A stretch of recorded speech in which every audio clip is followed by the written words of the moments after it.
The first mystery of the Grand Canyon is not hidden behind a sealed stone door. It lies in the scale of the place itself. Dawn touches the upper rims first, turning the cliffs gold while the river remains far below in shadow, a dark thread moving through walls of stone that seem almost too vast to belong to the human world. From above, the canyon can look empty and untouched. That impression has always been deceptive.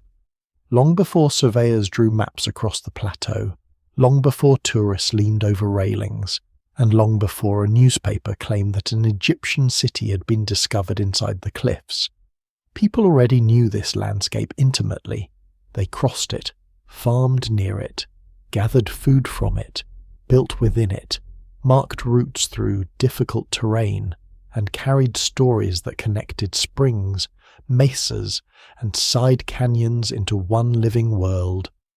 Before we go deeper, take a moment to like the video and subscribe, if this is the kind of history and mystery you enjoy. To approach the legend, first understand what was already here. The Grand Canyon is not an archaeological blank waiting for outsiders to give it meaning.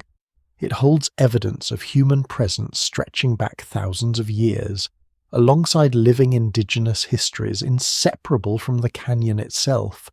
Stone tools, hearths, rock shelters, storage chambers, trails, and ceramics survive across an environment that appears barren only to those who do not know how to read it.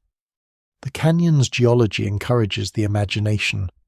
Bands of limestone, sandstone, and shale rise in immense stair steps. Side canyons vanish behind walls. Alcoves appear high above the river. Springs emerge where water-bearing layers meet harder rock. Caves penetrate cliffs that may be nearly impossible to approach without climbing equipment or local knowledge. Many hidden spaces undoubtedly remain.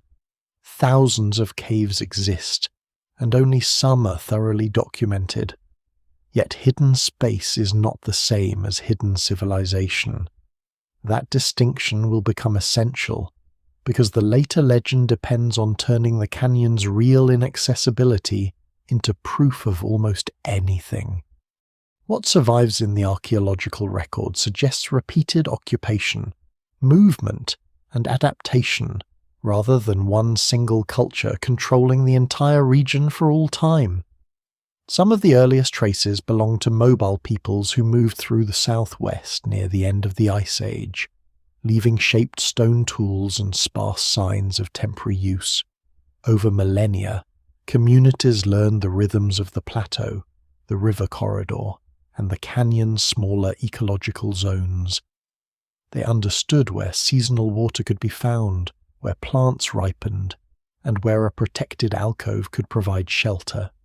Survival required observation, inherited knowledge, cooperation, and a memory of place far more detailed than most modern visitors could imagine. Later, ancestral Puebloan communities created some of the most visible archaeological features in and around the canyon. Masonry rooms were built in sheltered locations. Granaries were tucked into cliffs where stored maize could remain dry. Pottery travelled across broad exchange networks. Agricultural terraces and check dams helped conserve soil and water. These remains are sometimes described as abandoned ruins, but that language can mislead. The people connected to them did not simply vanish. Population centres shifted, communities reorganised, and descendants continued elsewhere across the southwest.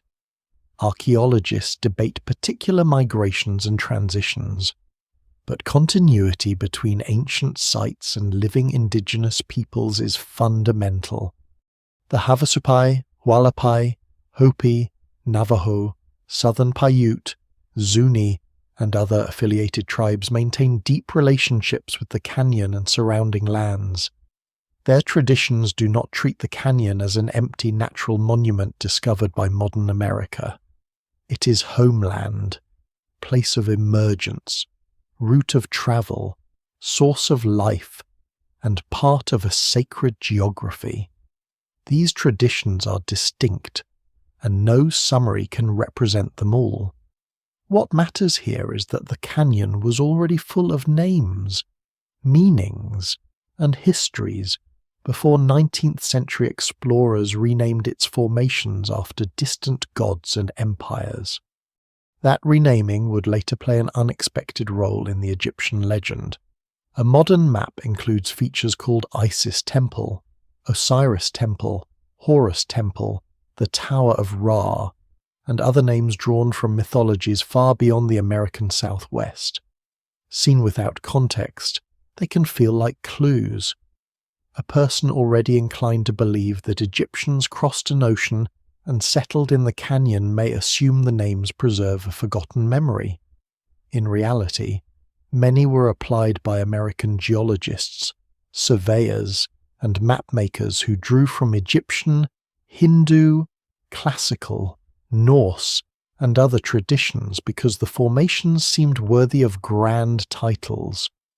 The names reveal the imagination of the 19th century, not the language of ancient Egypt. The temptation to read the landscape as a coded message is understandable. The canyon constantly produces visual suggestions. A butte resembles a temple, a cliff face looks like a fortress, a dark opening hints at a tunnel. Natural erosion creates symmetry where none was designed. Distance makes scale difficult to judge. A ledge that appears wide enough for a procession may be barely large enough for one careful hiker. In such a setting, the boundary between observation and projection can become thin. Real archaeology proceeds more slowly. A claim is not established because a location feels mysterious or because an object appears unusual in a blurred image. Researchers document where an artifact was found, its relationship to surrounding layers, the materials nearby, and whether the context has been disturbed. They compare ceramics, stone tools, plant remains, architecture, and dates. They publish methods and results so others can evaluate them. Sensitive locations may be withheld to prevent looting or vandalism, but the existence and general character of the research are not thereby erased. This is how the canyon's genuine human past has been reconstructed piece by piece, site by site, with conclusions revised when new evidence requires it. There are surprises within that real record. Ancient people occupied places that modern visitors might consider impossibly remote. They carried food, water, tools, and ceremonial objects across steep terrain. They left traces in alcoves that can now be approached only with great difficulty. Some sites remain known primarily to tribal communities or resource specialists. Others are protected because public attention could destroy them. The evidence remains incomplete, and scholars still debate the use and age of many individual features. Yet none of this incompleteness points naturally toward an Egyptian colony. It points toward the ordinary condition of archaeology. Much has been lost. Much remains buried, and what survives must be interpreted with care. This matters because the legend that emerges in 1909 does not merely add a strange cave to the canyon. It introduces a completely different civilization into a landscape already crowded with indigenous history. It replaces patient evidence with spectacle, offering readers a hidden world of mummies, statues, weapons, inscriptions, and secret chambers supposedly discovered by a lone explorer. The story would be irresistible because it appeared to answer the canyon's scale with a mystery equally enormous. But before that newspaper could open its impossible door, the ground had already been prepared by outsiders who looked into the canyon and mistook unfamiliarity for emptiness. By the beginning of the 20th century, railroads, tourism, mining ventures, scientific expeditions, and popular journalism were reshaping how Americans imagined the Southwest. Ancient Egypt was fashionable. Lost civilizations sold newspapers. Museums competed for dramatic finds. The Grand Canyon, still remote enough to feel unknowable, seemed capable of containing any secret placed inside it. Then, on April 5, 1909, a story appeared in an Arizona newspaper. It claimed that the Smithsonian Institution was investigating a vast underground complex carved into the canyon walls. Its discoverer was said to be a man named G. E. Kinkaid. Its chambers supposedly contained objects that could overturn the accepted history of the continent. And from that single printed account, one of America's most persistent archaeological legends began. On the morning of April 5th, 1909, readers of the Arizona Gazette encountered a headline large enough to promise a revolution in American history. It announced that explorations in the Grand Canyon were bringing the mysteries of an immense and richly furnished cavern to light. The article did not present itself as fiction, satire, or folklore. It adopted the confident voice of a news report and described an archaeological discovery so extraordinary that, if genuine, it would have forced historians to reconsider who had reached North America in the ancient past. The newspaper itself was real, the date was real, and the article was printed. Those facts form the firmest foundation beneath the entire legend. Everything beyond them becomes increasingly difficult to verify. No author's name accompanied the report. There was no photograph of the entrance, no sketch map, no image of an artifact, and no interview with an identifiable Smithsonian official. The story offered no excavation permit, shipment record, field diary, or museum accession number. Yet it spoke with an air of certainty. It named a supposed discoverer, connected the investigation to a respected national institution, described archaeologists at work, and promised that objects of immense historical importance were being removed from hidden chambers. This method was powerful because it borrowed the structure of legitimate reporting. A mysterious location was given a discoverer. The discoverer was supported by an expert. The expert was attached to an institution. The institution appeared to possess the authority to interpret what had been found. Each element reinforced the next, creating a chain of credibility that felt solid, even though later researchers could not securely verify its links. The article identified the explorer as G. E. Kinkaid, sometimes rendered in later retellings as Kinkaid. He was described as an experienced traveller and archaeologist who had worked with the Smithsonian Institution. Another figure, Professor S. A. Jordan, was presented as directing or overseeing the archaeological investigation. To an ordinary reader in 1909, these names may have seemed specific enough to be trustworthy. They sounded like the names of men who might disappear into remote landscapes, return with astonishing news, and then place their findings into the hands of science. The Smithsonian name did even more work. By the early 20th century, the institution was already associated in the public imagination with national exploration, museum collections, anthropology, and scientific authority. Many readers had no practical way to confirm whether a particular expedition was genuine. Long-distance communication was slower, archival records were not searchable from home, and the Grand Canyon remained inaccessible to most of the public. A claim that Smithsonian scientists were quietly studying a remote cave could survive for years before anyone outside the institution seriously challenged it. The article also benefited from the peculiar nature of the canyon. If it had placed the discovery in a city park or beside a well-travelled road, the absence of witnesses would have been suspicious.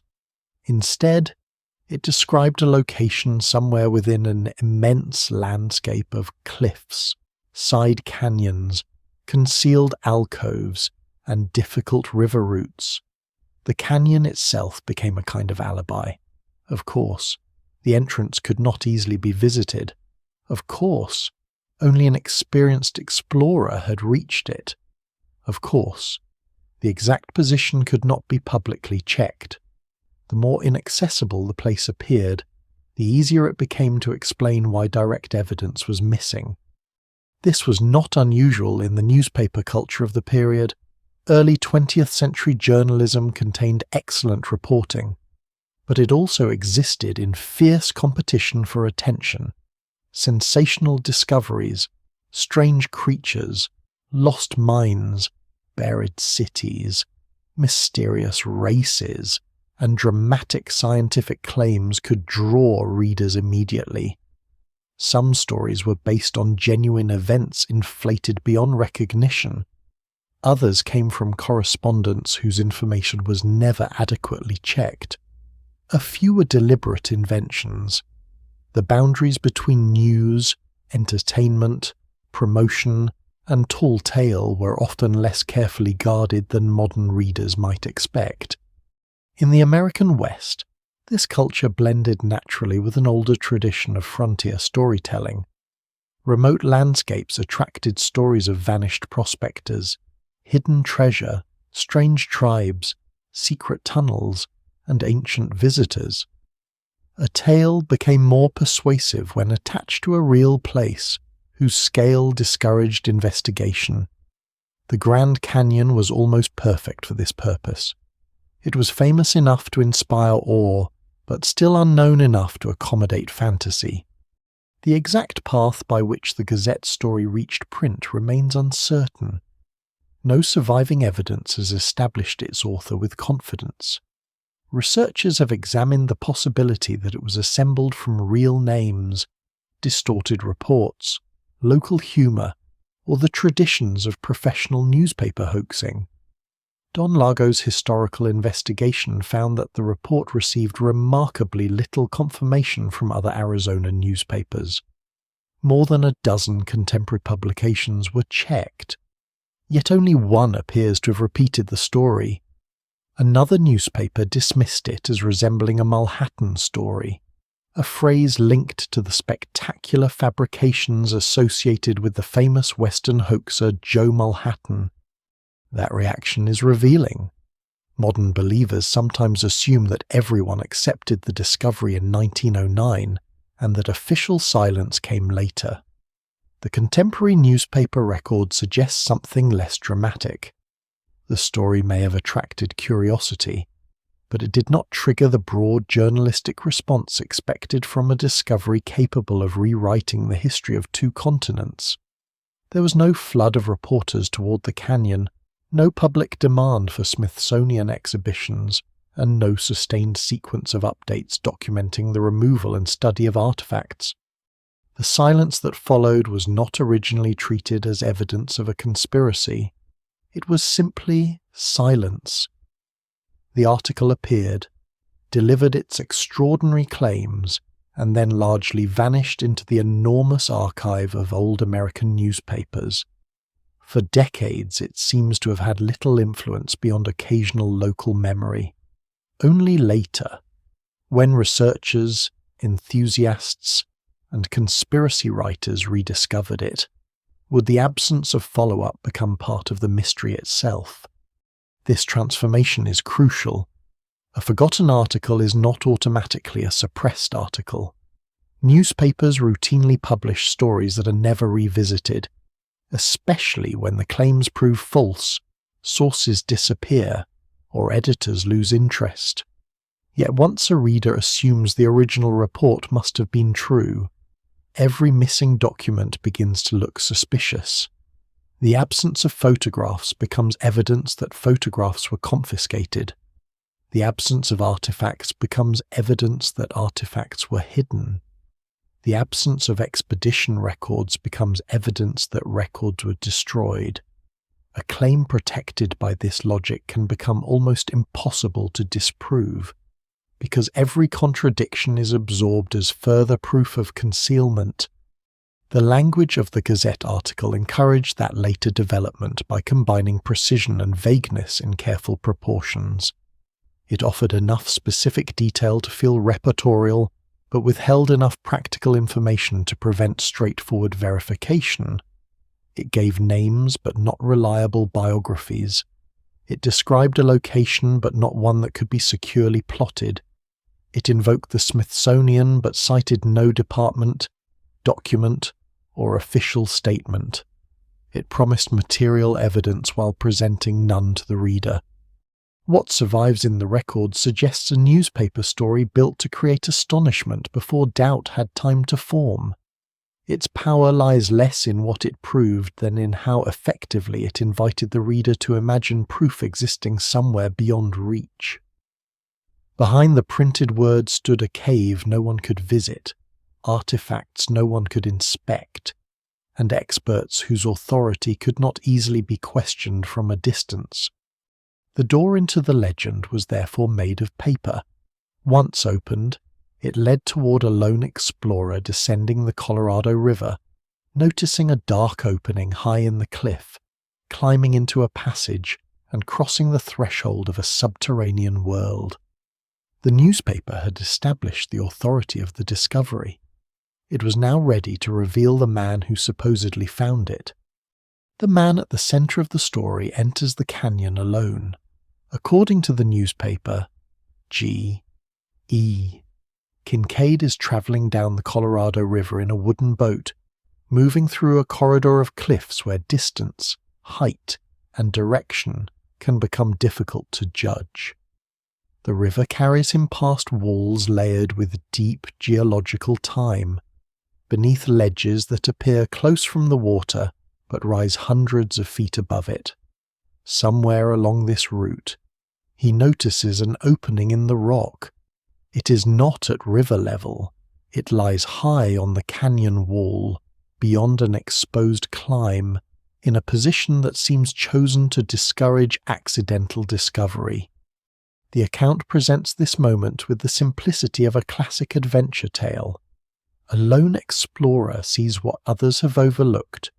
He leaves the safety of the river, climbs toward the entrance, and finds evidence that the opening is not entirely natural. Beyond it stretches a passage leading into the cliff. The discovery belongs to him because he is observant enough to notice the entrance and bold enough to enter it. This is where the story begins to rely on Kinkaid's supposed character.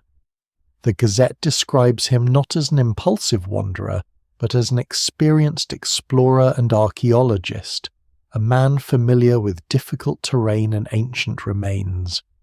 That description matters because his reported actions would otherwise appear reckless, entering an unknown cave alone, far above a remote river, without a documented team, survey equipment, or reliable communication would have carried serious risks.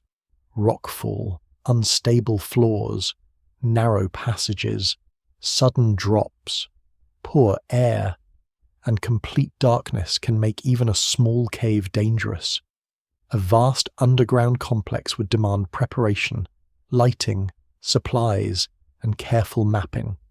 Yet the story moves quickly past these practical difficulties. Kinkaid enters, investigates, and understands enough of what he sees to recognize a discovery of international importance. The lack of logistical detail is easy to miss because the imagery is so strong. The reader is invited to follow the beam of his lamp into a tunnel that no modern visitor has supposedly entered, leaving the sunlit canyon behind for a world sealed in darkness. The article places the opening roughly 1,500 feet above the river. Although the wording and measurements in later versions are not always consistent, that height creates one of the legend's most dramatic images, a doorway cut into a nearly inaccessible cliff, concealed not by a locked gate but by geography itself. It also creates a serious problem. Reaching such an entrance would require an exact route, climbing skill, suitable equipment, and a way to transport any recovered objects back down. If Smithsonian archaeologists later worked there, they would need repeated access, food, water, ropes, tools, storage containers, and some system for moving personnel and artifacts across extremely difficult ground. None of that infrastructure appears in the surviving record. No camp has been identified, no supply manifest has surfaced, no river expedition log describes the movement of an excavation team into the area. No photograph shows workers suspended along the cliff or packing objects from the cave. The evidence remains incomplete even for basic questions where Kinkaid launched his boat, how long he travelled, what side of the river he was on, and how he determined his position inside a canyon where landmarks can repeat and distances can deceive. The newspaper provides geographical clues, but they are too vague to establish a reliable location. It places the site somewhere above the river and refers to nearby features in language that has generated more confusion than clarity. Later investigators have attempted to calculate possible positions from the reported mileage, direction, and elevation. Different readings produce different answers. Some candidates fall within rugged terrain, others appear geologically unsuitable. None has yielded a verified entrance matching the article's description. This uncertainty has become one of the legend's strongest survival mechanisms, because no exact point can be tested. Every inaccessible alcove remains a possible candidate. A dark patch in a photograph can become the doorway. A protected side canyon can become the forbidden zone. A cave omitted from a tourist map can become the lost complex. No single explanation fully accounts for the article's geographical language. But vagueness is more consistent with storytelling than with an archaeological report intended to guide a scientific team. Kinkaid himself is equally elusive. Researchers have searched for a clear historical identity corresponding to the experienced explorer described in the article. No securely documented Smithsonian archaeologist named Kinkaid has emerged with a career matching the story. There were people with similar names, and later writers have sometimes tried to connect them to the legend. But resemblance is not confirmation. A common name, an initial, or a profession loosely associated with exploration cannot establish that the newspaper's figure existed as described. The spelling adds another small layer of uncertainty. The original story uses a form commonly rendered as Kinkaid, while later versions often prefer Kinkaid. Such variation is not unusual in newspaper archives or oral retellings, but it complicates attempts to identify the man. Over time, the name has become more stable than the person behind it. Kinkaid now functions almost like a legendary type, the solitary discoverer who finds what institutions later deny. His supposed relationship with the Smithsonian is especially difficult to verify. The article implies prior work or association, granting him credibility without supplying a position, department, date, or project. The Smithsonian has stated that it possesses no record of the expedition and has not verified Kinkaid's existence in the role assigned to him. This does not prove that no person with that name ever travelled in the southwest. It means the institutional connection central to the story lacks supporting documentation. For believers, that missing record is often interpreted as deliberate erasure, yet a simpler possibility remains. The Smithsonian name may have been added because it sounded authoritative. Newspapers and storytellers frequently attached famous institutions to claims that had never passed through those institutions at all. The phrase Smithsonian Institute used in versions of the tale is itself suspicious. Because the institution's proper name is the Smithsonian Institution, a journalist, correspondent, or fabricator could easily have used the more familiar but incorrect form. There are other reasons to doubt the portrait of Kinkaid as a trained archaeologist. His reported conduct does not resemble careful fieldwork. He appears to enter the site alone, remove objects or inspect them without a documented context, and then provide a sweeping cultural interpretation before systematic excavation has occurred. Early 20th century archaeology did not always meet modern standards, and artifact collecting could be destructive, but major institutional expeditions still produced correspondence, inventories, reports, photographs, and collections. A discovery of this scale would generate paperwork almost as inevitably as it generated dust. The story offers none. Instead, Kinkaid's authority rests entirely on the newspaper's description of him and on the wonders he claims to have seen. The reader is asked to trust a man who cannot be confidently located in the historical record, speaking through an unnamed writer about a place that cannot be securely found. And yet the image remains powerful. A boat drifts beside the canyon wall. A man looks upward, where others see only shadow. He sees an entrance. He climbs through heat and exposed stone, reaches a narrow ledge, and steps into cool darkness. The passage ahead seems carved rather than eroded. Air moves faintly from deeper within the mountain. His light catches walls that appear shaped by human hands. At this point, the legend no longer depends on the river outside. It has brought the reader across the threshold. Beyond that threshold, the newspaper would describe not a simple shelter or burial chamber, but an underground citadel whose architecture and contents seem to belong to several ancient worlds at once. The passage described by the newspaper does not lead into a modest cave. It opens into a carefully organized underground complex, a place the article presents as both ceremonial and inhabited, engineered on a scale that seems impossible to conceal.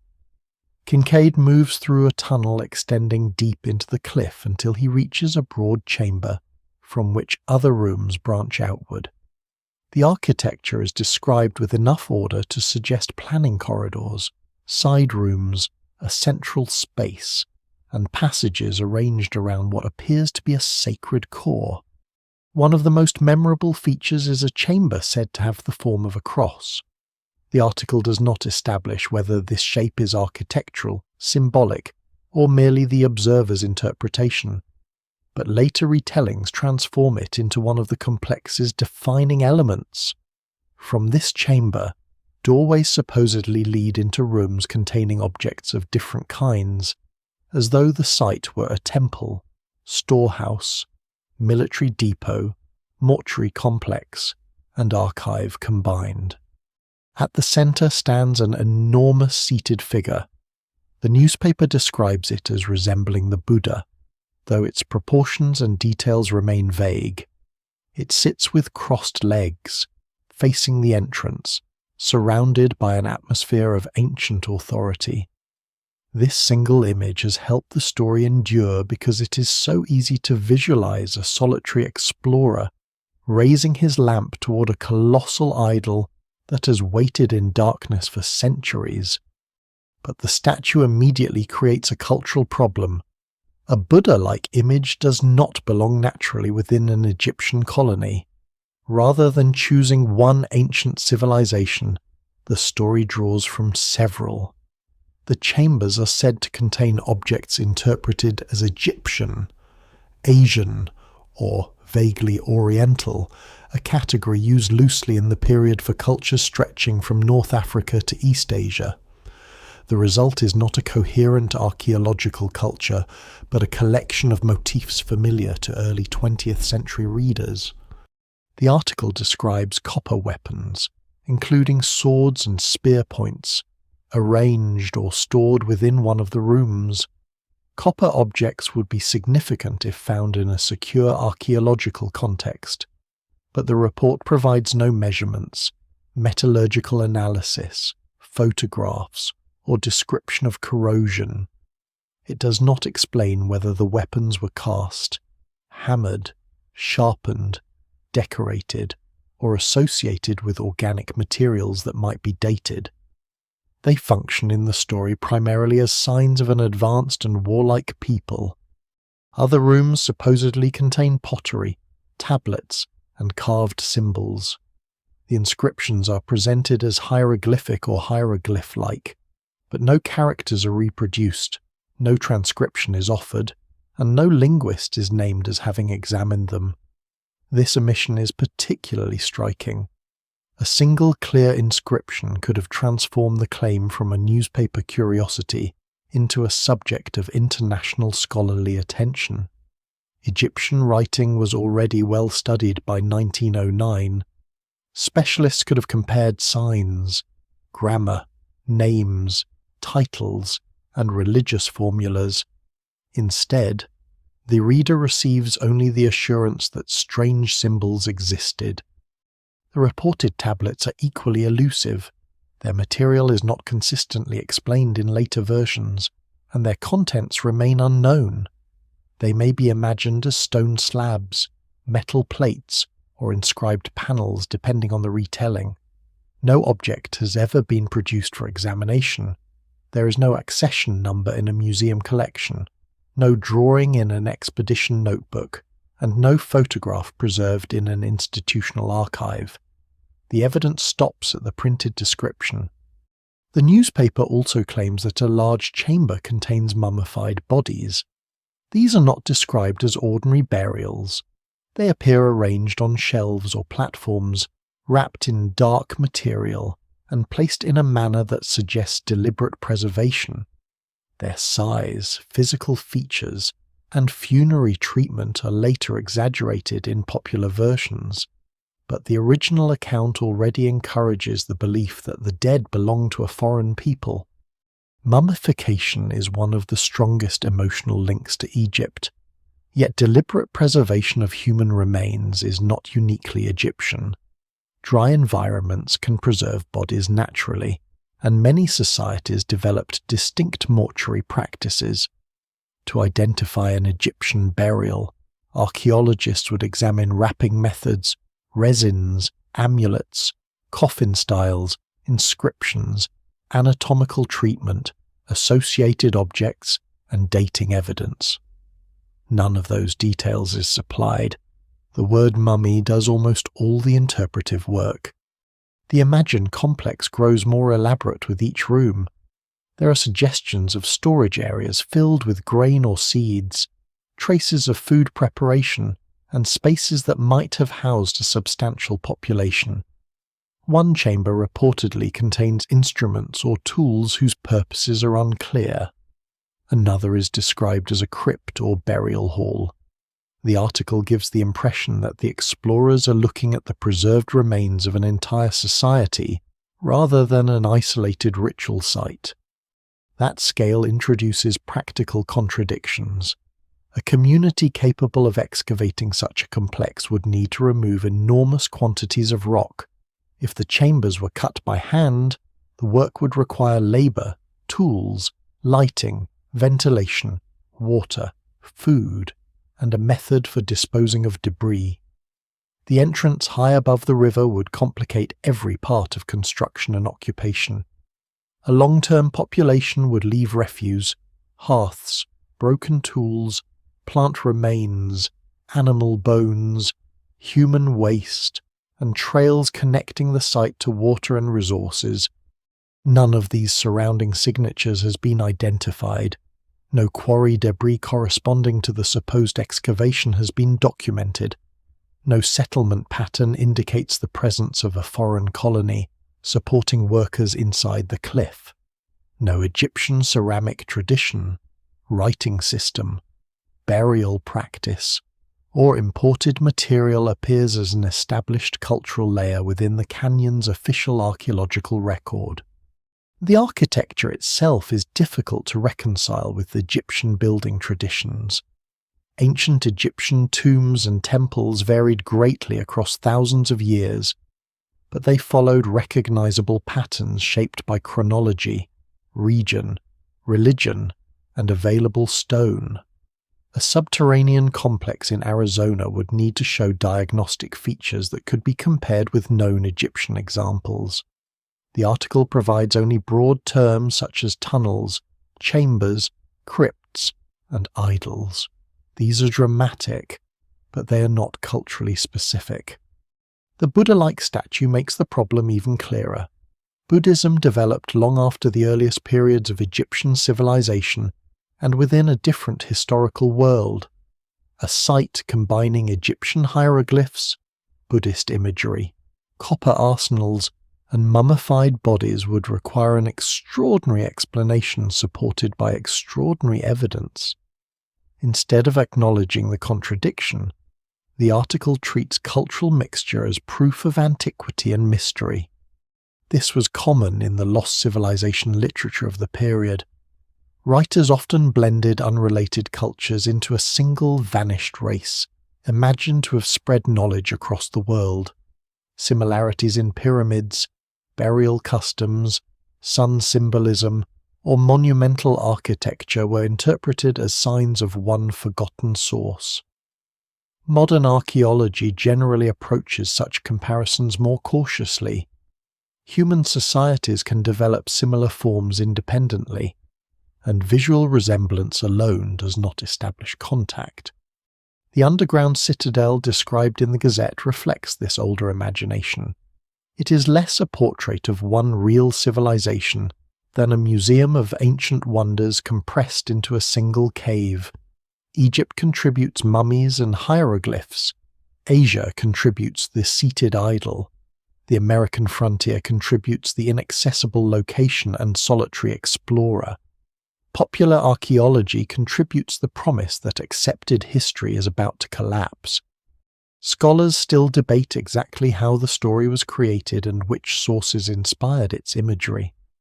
The author may have borrowed from contemporary reports of excavations in Egypt, public fascination with Asian religions, local cave stories, or fictional adventure literature.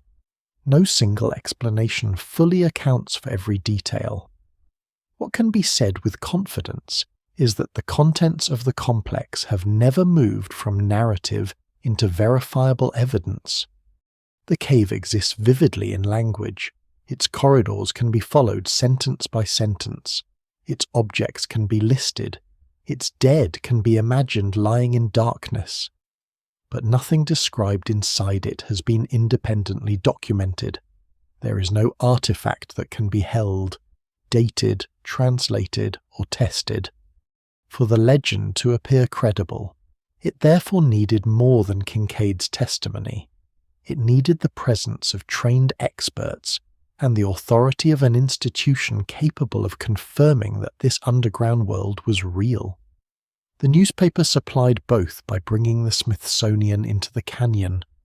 The Smithsonian enters the story not as a distant name, but as the force that supposedly transforms Kinkaid's private discovery into a scientific expedition. According to the newspaper, the explorer reports what he has found, and the institution responds by sending specialists into the canyon under the direction of Professor S. A. Jordan. The vast chambers are no longer merely the claim of one adventurous man. They are now presented as the subject of organized excavation, with experts examining artifacts that could alter the accepted history of North America. This is the point at which the legend acquires its most durable shield. A lone explorer may be mistaken dishonest or overwhelmed by what he sees. A famous scientific institution appears harder to dismiss. By attaching the Smithsonian to the discovery, the article gives readers the impression that trained professionals have already crossed the threshold, inspected the objects, and recognized their importance. The authority of the institution fills gaps that the article itself never addresses. Yet the closer this institutional claim is examined, the less securely it holds together. The newspaper does not name a Smithsonian department, curator, administrator, or field program connected with the excavation. It offers no official correspondence, budget, shipment record, or public announcement. It does not identify which museum would receive the recovered material or which specialists would study the inscriptions and human remains. Professor S. A. Jordan is given a title, but not a documented career that can be matched confidently to the expedition. The name may have sounded familiar to contemporary readers. Scientific institutions were populated by professors, surveyors, ethnologists, geologists, and collectors whose work took them into remote parts of the country. A reader seeing the initials S. A. Jordan might assume the man belonged to that recognizable world. The article benefits from this impression while withholding the details needed to confirm it. Later investigators have searched for a Smithsonian scholar fitting the description. No verified Professor S. A. Jordan has been found leading an archaeological excavation of an Egyptian-style complex in the Grand Canyon. Historical records contain people with the surname Jordan and figures working in fields adjacent to natural history, but none has been securely connected to the events described.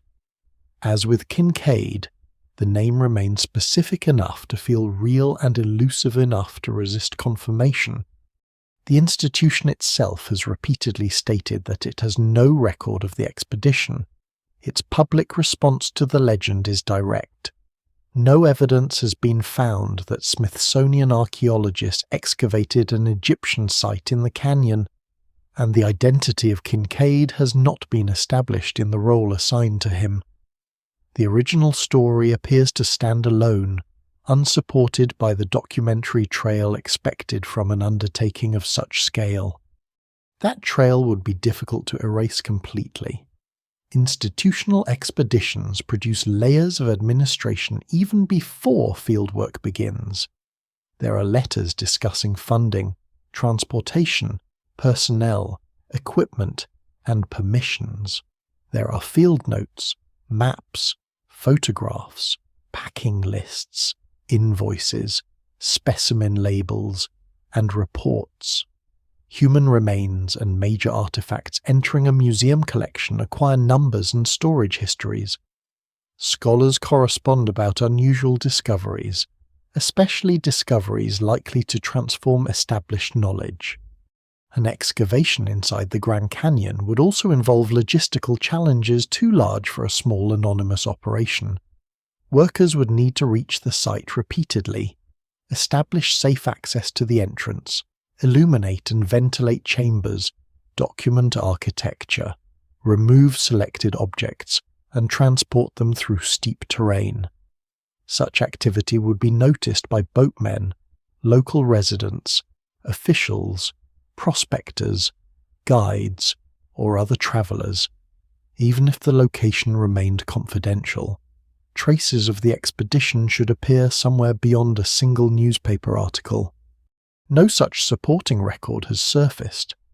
There is no verified photograph of Jordan at the site, no Smithsonian report describing the cave, and no collection of Egyptian-style objects with a Grand Canyon provenance. The mummies, weapons, tablets, and statue vanish at the exact moment when they should enter the documented world. For those who believe in the discovery, this disappearance is often treated as the beginning of the cover-up. The Smithsonian, in this version, recognizes that the artifacts threaten accepted history and secretly removes them. Records are sealed or destroyed. The entrance is concealed. Officials later deny that Kinkaid and Jordan existed. The absence of evidence becomes evidence of institutional power. This explanation has an appealing dramatic structure. The same institution that lends credibility to the original claim becomes the institution capable of suppressing it. The Smithsonian is therefore made to perform two opposite roles at once. Its authority is trusted when the newspaper says it confirmed the discovery, but rejected when the institution says no record exists. The legend accepts institutional testimony only when that testimony supports the legend. There are genuine reasons to question museums and scientific institutions.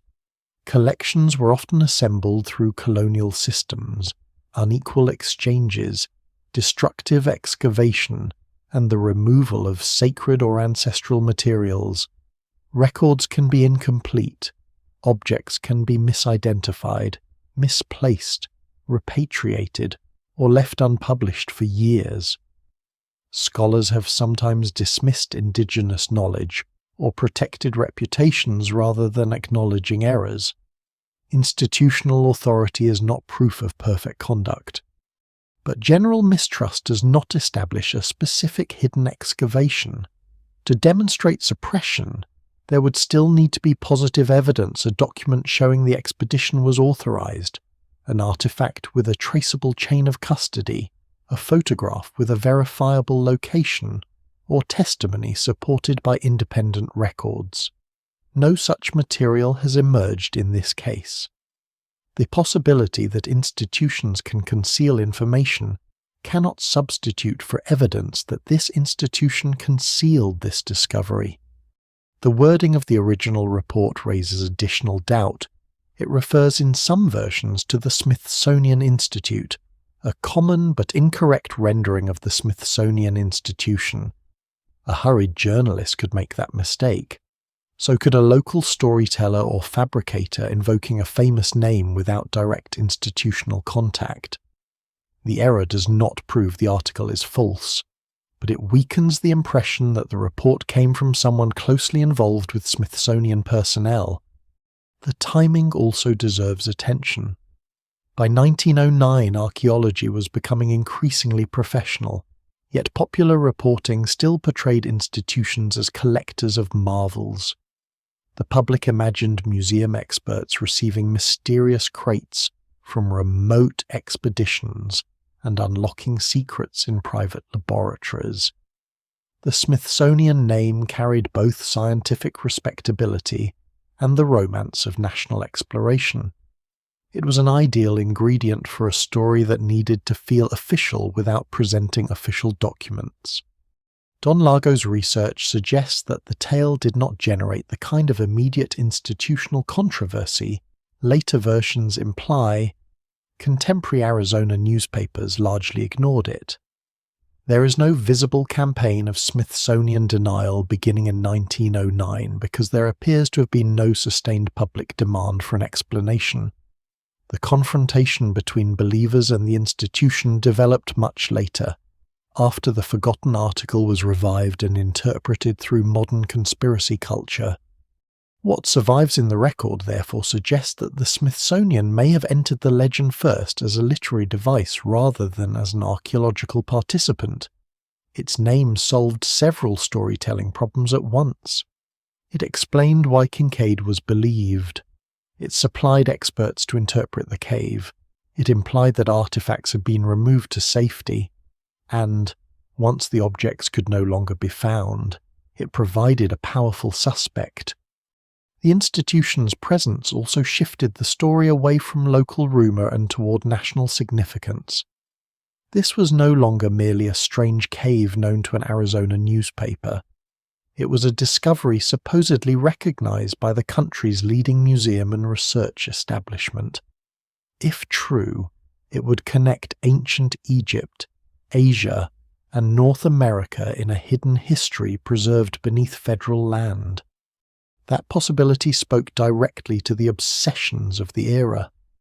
Americans were fascinated by archaeology, monumental ruins, vanished races, museum expeditions, and claims that unfamiliar indigenous achievements must have come from outsiders.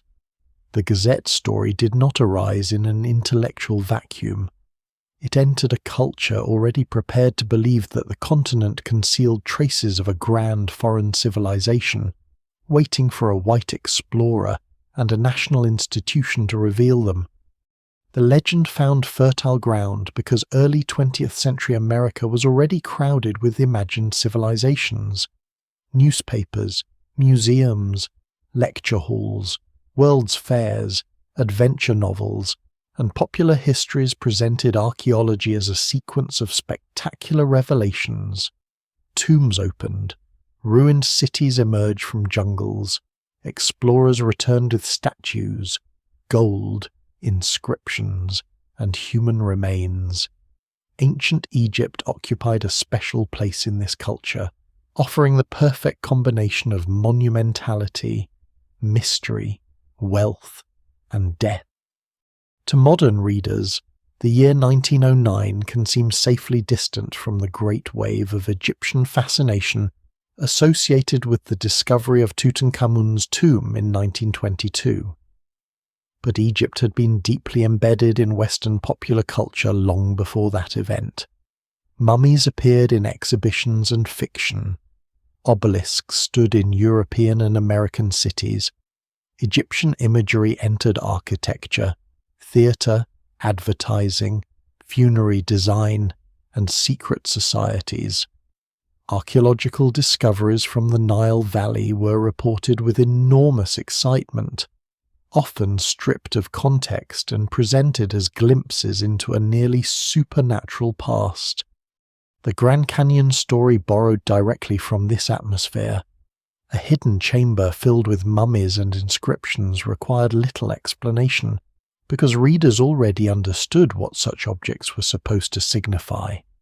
Egypt meant antiquity on a scale that seemed almost beyond comprehension. It meant lost knowledge, priesthoods, elaborate burial, and monuments engineered by people whose abilities were admired but not always understood. Place those elements inside the deepest canyon in America, and the story became more than a local curiosity. It suggested that two of the world's most powerful landscapes had secretly touched. At the same time, American archaeology was burdened by ideas now recognized as deeply misleading. 19th century writers had often refused to credit indigenous peoples with the construction of large earthworks, settlements, irrigation systems, and ceremonial centers found across North America. Instead, they imagined vanished mound builders, lost tribes, Phoenicians, Israelites, Welsh princes, Vikings, Egyptians, or survivors of Atlantis. These theories varied in detail, but many shared the same assumption: impressive works could not have been created by the ancestors of the native communities encountered by European settlers. That assumption served political as well as intellectual purposes. If a mysterious foreign race had built the continent's ancient monuments and then disappeared, settlers could treat the land as a place whose rightful owners were already gone. Indigenous nations became recent intruders rather than peoples with deep and continuous histories. Archaeology was turned into a story of replacement, making conquest appear like the latest stage in a much older cycle. By 1909, professional scholars had already rejected many versions of the lost race theory. Research increasingly demonstrated that the mounds and other archaeological sites of North America belong to indigenous cultures. Yet rejected ideas do not vanish immediately from popular imagination. They survive in newspapers, local folklore, private collections, sermons, travel writing, and sensational books. The Gazette article belongs to this transitional world, where archaeological language could sound modern while carrying assumptions inherited from an earlier age. Its underground inhabitants are never given a clear relationship to the indigenous peoples of the canyon. They are treated as a superior or mysterious foreign population whose presence would overturn accepted history. The actual archaeological record becomes background scenery. The people whose ancestors built, farmed, travelled, and maintained cultural connections across the region are displaced by a more exotic civilization because exoticism was considered more newsworthy. The article's cultural mixture also reflects popular habits of the period. Egypt, India, Tibet, Buddhism, and an undefined Orient were often blended in Western imagination into a single realm of ancient wisdom. Differences of language, chronology, geography, and religion mattered less than the impression of remoteness. A seated figure could be labelled Buddhist, Strange markings could be called Egyptian hieroglyphs. Mummies could imply a lost Eastern race. The combination felt profound precisely because most readers lacked access to the specialist knowledge needed to see its contradictions. Museums helped shape this appetite, even when their actual scholarship was more careful. Exhibition halls arranged distant peoples and ancient cultures into sequences that seemed to tell a universal story of human development. Objects removed from their original settings were displayed as wonders, often with limited explanation of how they had been acquired or what they meant to descendant communities. To the public, museums appeared to be vaults of hidden knowledge. The idea that an institution might possess extraordinary artifacts unseen by ordinary citizens did not seem impossible. The newspaper industry understood the emotional power of such discoveries. A story about a modest rock shelter containing broken pottery might be archaeologically important but commercially weak. A story about an immense underground city filled with mummies and weapons could travel far beyond Arizona. It offered danger, secrecy, ancient religion, scientific authority, and the promise that textbooks were wrong. These are still effective ingredients more than a century later. There was also something distinctive about the American West. The frontier was officially closing, but its mythology remained active. Explorers, prospectors, surveyors, and solitary travellers continued to appear as figures capable of discovering what institutions had missed. A person in a small boat could still enter a blank space on the map and return with a secret that changed the world. Kinkaid belongs to this tradition. He is both an archaeologist and a frontier hero, armed less with formal method than with courage and observation. The Grand Canyon intensified that role because it resisted ordinary movement. Railways could deliver visitors to the rim, but the interior remained difficult, hot, steep, and dangerous. The landscape contained actual archaeological sites, abandoned mining claims, hidden springs, caves, and ruined structures. Genuine discoveries occurred there. That reality gave fictional or exaggerated discoveries a surface of plausibility. Scholars still debate how much the Gazette article was shaped by deliberate hoaxing, careless journalism, or entertainment presented as news. The evidence does not reveal the author's intentions. It is possible that the piece was constructed as a tall tale expected to be recognized by local readers. It may have been based on a rumor that grew during transmission. It may have been a fully conscious fabrication written to fill space and attract attention. What survives in the record suggests that its creator understood the desires of the audience, and whether through calculation or instinct. Those desires were not purely foolish. People sensed that the history of the Americas was older and more complex than popular education often admitted. Archaeologists were indeed uncovering vast networks of trade, settlement, agriculture, architecture, and ceremonial life. The mistake was to assume that complexity required a foreign source. The genuine past was extraordinary, but it belonged to indigenous societies whose achievements were frequently minimized. The legend therefore offered readers two discoveries at once. On the surface, it revealed an Egyptian or Asian civilization inside the canyon. Beneath that, it allowed Americans to imagine their own landscape as a stage equal to the ruins of the old world. The country could possess its own hidden temples, its own sealed tombs, its own archaeological secret grand enough to astonish Europe. This longing helps explain why the story did not require immediate proof. It fit too comfortably within the cultural expectations of the period. The mummies, idol, weapons, and inscriptions seemed like objects that should exist somewhere, even if no one could see them. The Smithsonian seemed like the institution that should be involved. The Grand Canyon seemed like the place that could hide them.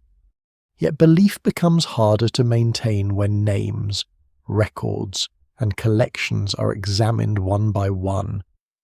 The atmosphere of the age can explain why the article sounded plausible, but it cannot confirm the expedition. To move beyond cultural context, the legend must face a more ordinary test whether G. E. Kinkaid and Professor S. A. Jordan can be found as real historical figures connected to a real archaeological operation. That search leads not into a cavern, but into archives, directories, newspapers, and institutional records where the central characters begin to fade. The search for G. E. Kinkaid and Professor S. A. Jordan begins with the kind of expectation that usually guides historical research. People who lead major scientific discoveries leave traces. They appear in employment records, correspondence, newspaper interviews, census documents, expedition reports, museum files, professional directories, or the memories of colleagues. Even obscure field assistants can survive in shipping lists, payroll records, permit applications, and labels attached to specimens.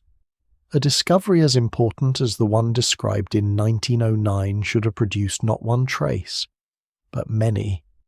Instead, the two central figures seem to exist most clearly inside the newspaper article that needs them. Kinkaid is described as an explorer and archaeologist with previous Smithsonian experience, yet no firmly identified career matches that account. Researchers have searched variations of the name, including Kinkaid and Kinkaid, hoping to connect the article's traveller with a documented surveyor, collector, prospector, boatman, or museum employee. The problem is not that no one in America carried the name. The problem is that none of the plausible candidates can be securely linked to the Grand Canyon discovery, the Smithsonian, and the events of 1909. This distinction matters. Historical identification requires more than finding a similar name in the correct era. A person must also fit the location, occupation, timeline, and relationships described. 1G. E. Kinkaid might appear in a directory far from Arizona. Another person with a related spelling might have worked in mining or transportation. Such matches can be suggestive, but without supporting documents they remain coincidences. The evidence remains incomplete, and no verified biography has emerged that turns the Gazette's explorer into a documented archaeologist. Professor Jordan is even more difficult to locate. The article grants him academic authority but supplies almost nothing that would allow a reader to test it. There is no university affiliation, no first name, no field of specialization, and no previous publication. He is simply Professor S. A. Jordan, a title and initials placed beside the Smithsonian name. Later retellings often repeat him with greater confidence than the original evidence permits, sometimes treating his leadership as established fact because the newspaper stated it once. There were prominent scientists named Jordan in the United States at the time, and this may have contributed to the plausibility of the name. A reader could recognize the surname without knowing whether the individual in the article actually existed. Don Largo examined the possibility that the writer borrowed or modified familiar names, creating characters that sounded authentic because they resembled real people. This technique is common in hoaxes and fiction. A name need not be entirely invented if it can be assembled from pieces already present in public life. The title professor also performs useful narrative work. It tells the reader how to interpret the man before he does anything. He's not merely Jordan, he is Professor Jordan, the expert who can recognize what Kinkaid has found. Yet expertise normally leaves a paper trail. Professors teach, publish, attend meetings, correspond with institutions, and become associated with particular subjects. No such record has been tied convincingly to the figure directing the alleged excavation. The Smithsonian's own files offer no confirmation. There is no known expedition report naming either man, no administrative correspondence authorizing the work, and no collection record documenting material from the cave. The institution has received repeated questions about the legend and has responded that it cannot verify the expedition or the people as described. This is not a minor gap involving a missing diary page. It is the absence of the entire structure expected around a major institutional project. The expedition would have required coordination across several levels. Someone would need to approve the work, personnel would have to be selected, travel to Arizona would be arranged, boats, climbing equipment, lamps, food, containers, and surveying tools would be acquired. Local guides or labourers might be hired. If human remains were removed, their packing and transport would require special handling, even by the less rigorous standards of the period. Large objects, including the reported weapons, tablets, and other furnishings, would need to be catalogued as they left the site. Each step creates possible documentation. Even if a formal archaeological report were never completed, invoices and letters would remain.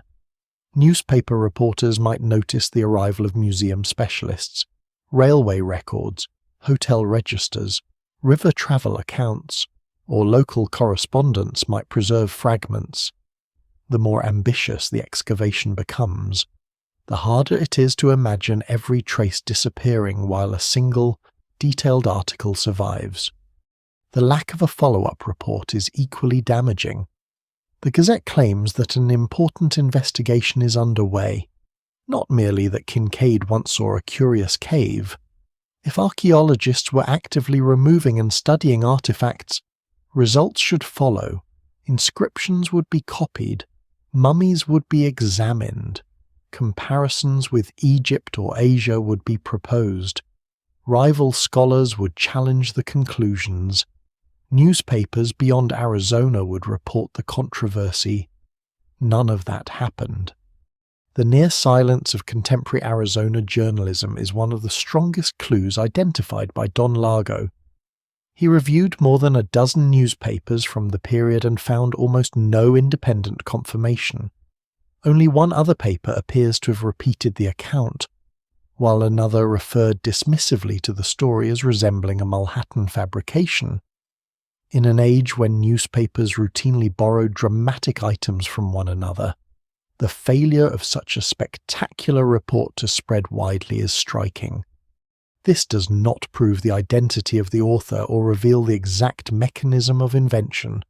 A true story can be ignored, and newspaper archives are never perfectly complete. But the pattern is difficult to reconcile with the discovery of global importance.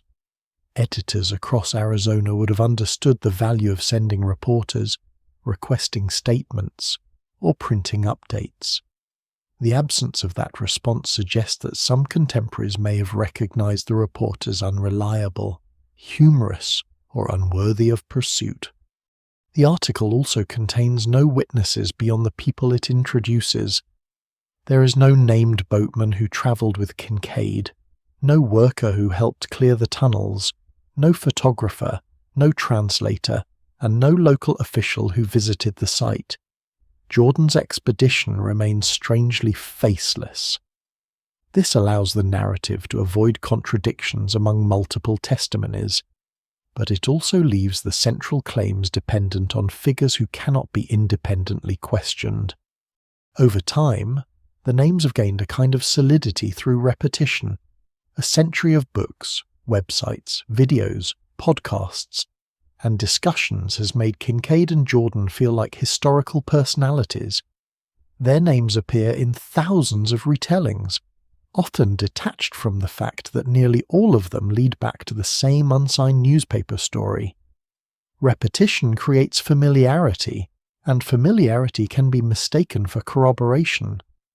This is one of the legend's most important illusions. 10 modern articles repeating the Gazette do not create 10 independent sources. They create one source echoed 10 times. When later writers cite one another instead of returning to the original record, the story seems to acquire layers of evidence that are actually layers of duplication. Details may even grow during the process, becoming more specific and more dramatic despite having no stronger foundation. Kinkaid and Jordan therefore occupy an unusual position between history and folklore. They are not proven fictional characters, because no document identifies them as deliberate inventions, nor are they verified historical actors in the discovery described. They remain names without secure lives, attached to an expedition without a documentary body. What survives in the record suggests that the deeper the search moves into archives, the less material it finds. The explorer disappears from professional history. The professor disappears from academic history.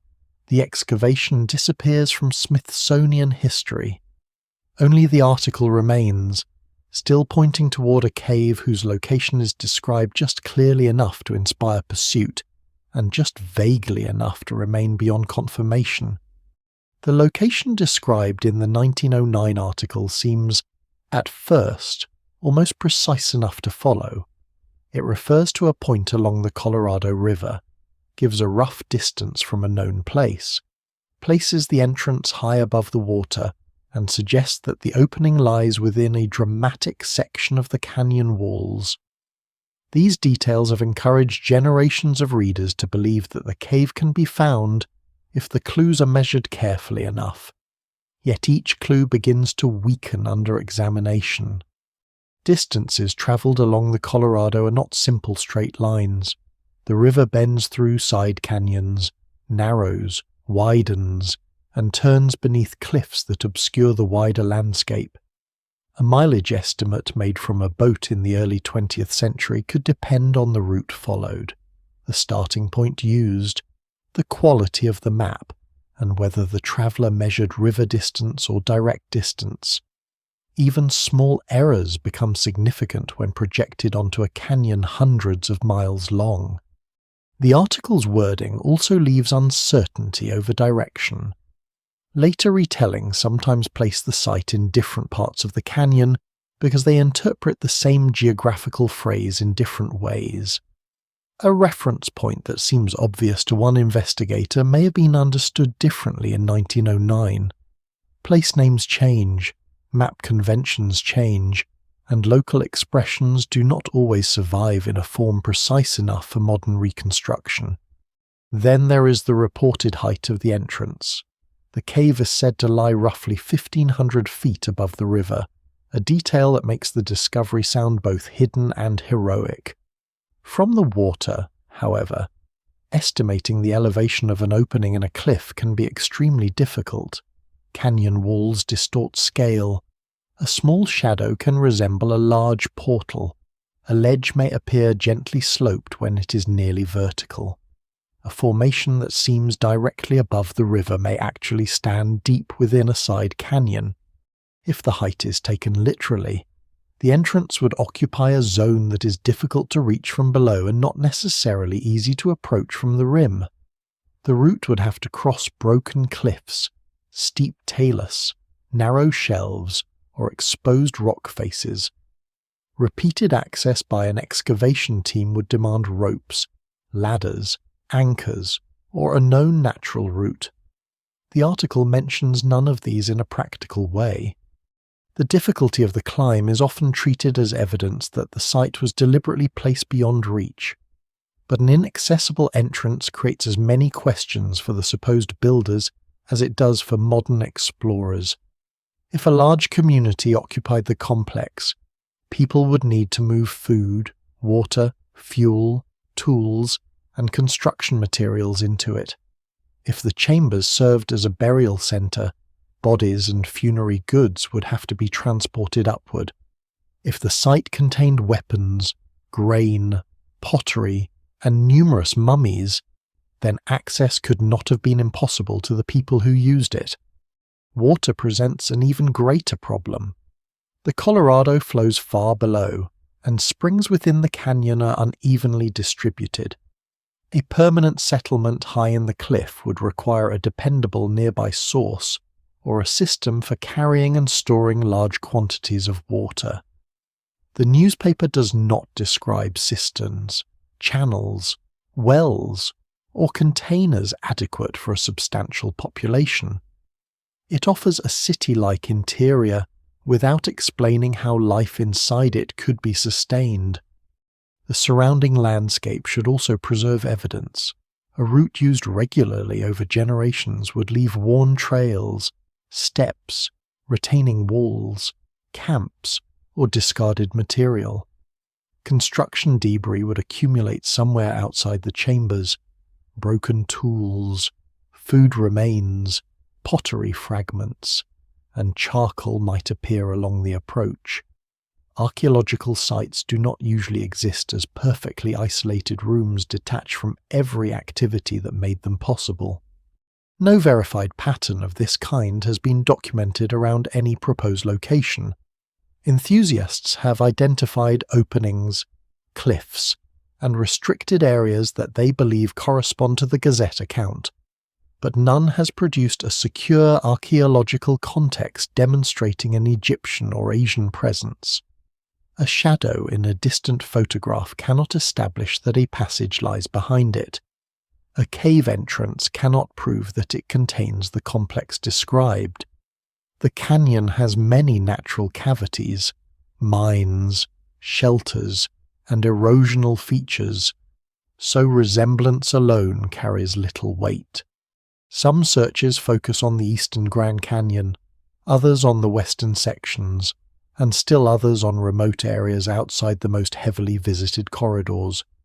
Candidate sites appear and disappear as new maps, satellite images, or personal testimonies circulate online.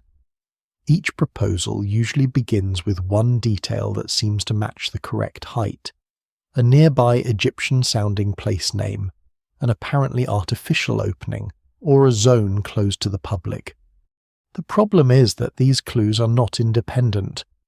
The Egyptian place names were assigned in modern times. Restricted areas exist for many reasons unrelated to archaeology. Dark openings are common in cliff landscapes. Approximate heights can be matched to numerous formations. When broad clues are applied across a vast canyon, many locations will appear persuasive by chance. This is a familiar problem in historical mysteries. Once a searcher knows what they hope to find, the landscape becomes filled with confirmation. A triangular rock suggests a pyramid. A rectangular shadow suggests a doorway. A narrow shelf becomes an ancient trail. Ambiguous details are interpreted in the direction of the theory, while contradictory details are explained away as erosion, government alteration, or inaccurate reporting. The original article is protected by its vagueness. If a candidate cave proves too small, the true entrance must be elsewhere. If the reported mileage does not fit, the journalist may have changed it to protect the site. If the elevation is wrong, Kinkaid may have estimated poorly. If no route exists, the route may have collapsed. Each adjustment is individually possible, but together they make the account impossible to test. A claim that can move whenever evidence approaches it no longer functions like an archaeological hypothesis. It becomes a story without a fixed address. The canyon's restricted geography adds another layer. Large areas are difficult to reach, and some sites are closed or require permits. Certain caves are not publicly identified because they contain fragile formations, sensitive wildlife, fossils, human remains, or archaeological material vulnerable to theft. These policies are real and necessary. They also create spaces that outsiders cannot easily inspect, allowing suspicion to grow around every inaccessible location. Yet restricted access is not evidence that the Gazette cave exists. National parks commonly limit entry to sensitive places. Archaeological resource laws allow agencies to withhold exact site locations when disclosure could lead to looting or damage. The secrecy concerns coordinates, not the invention of an undocumented civilization. Researchers may report that a protected site contains indigenous artifacts or biological resources without releasing a map that would guide vandals directly to it. The distinction is often lost in conspiracy retellings. A locked gate becomes proof of forbidden archaeology. A missing cave from a public map becomes proof of removal. A permit requirement becomes proof that officials fear discovery.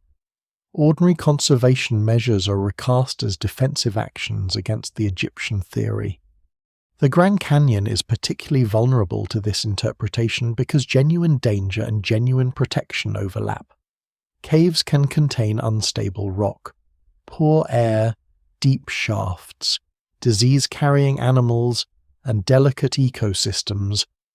Abandoned mines may collapse or retain toxic conditions. Remote routes can expose unprepared visitors to heat, dehydration, and falls.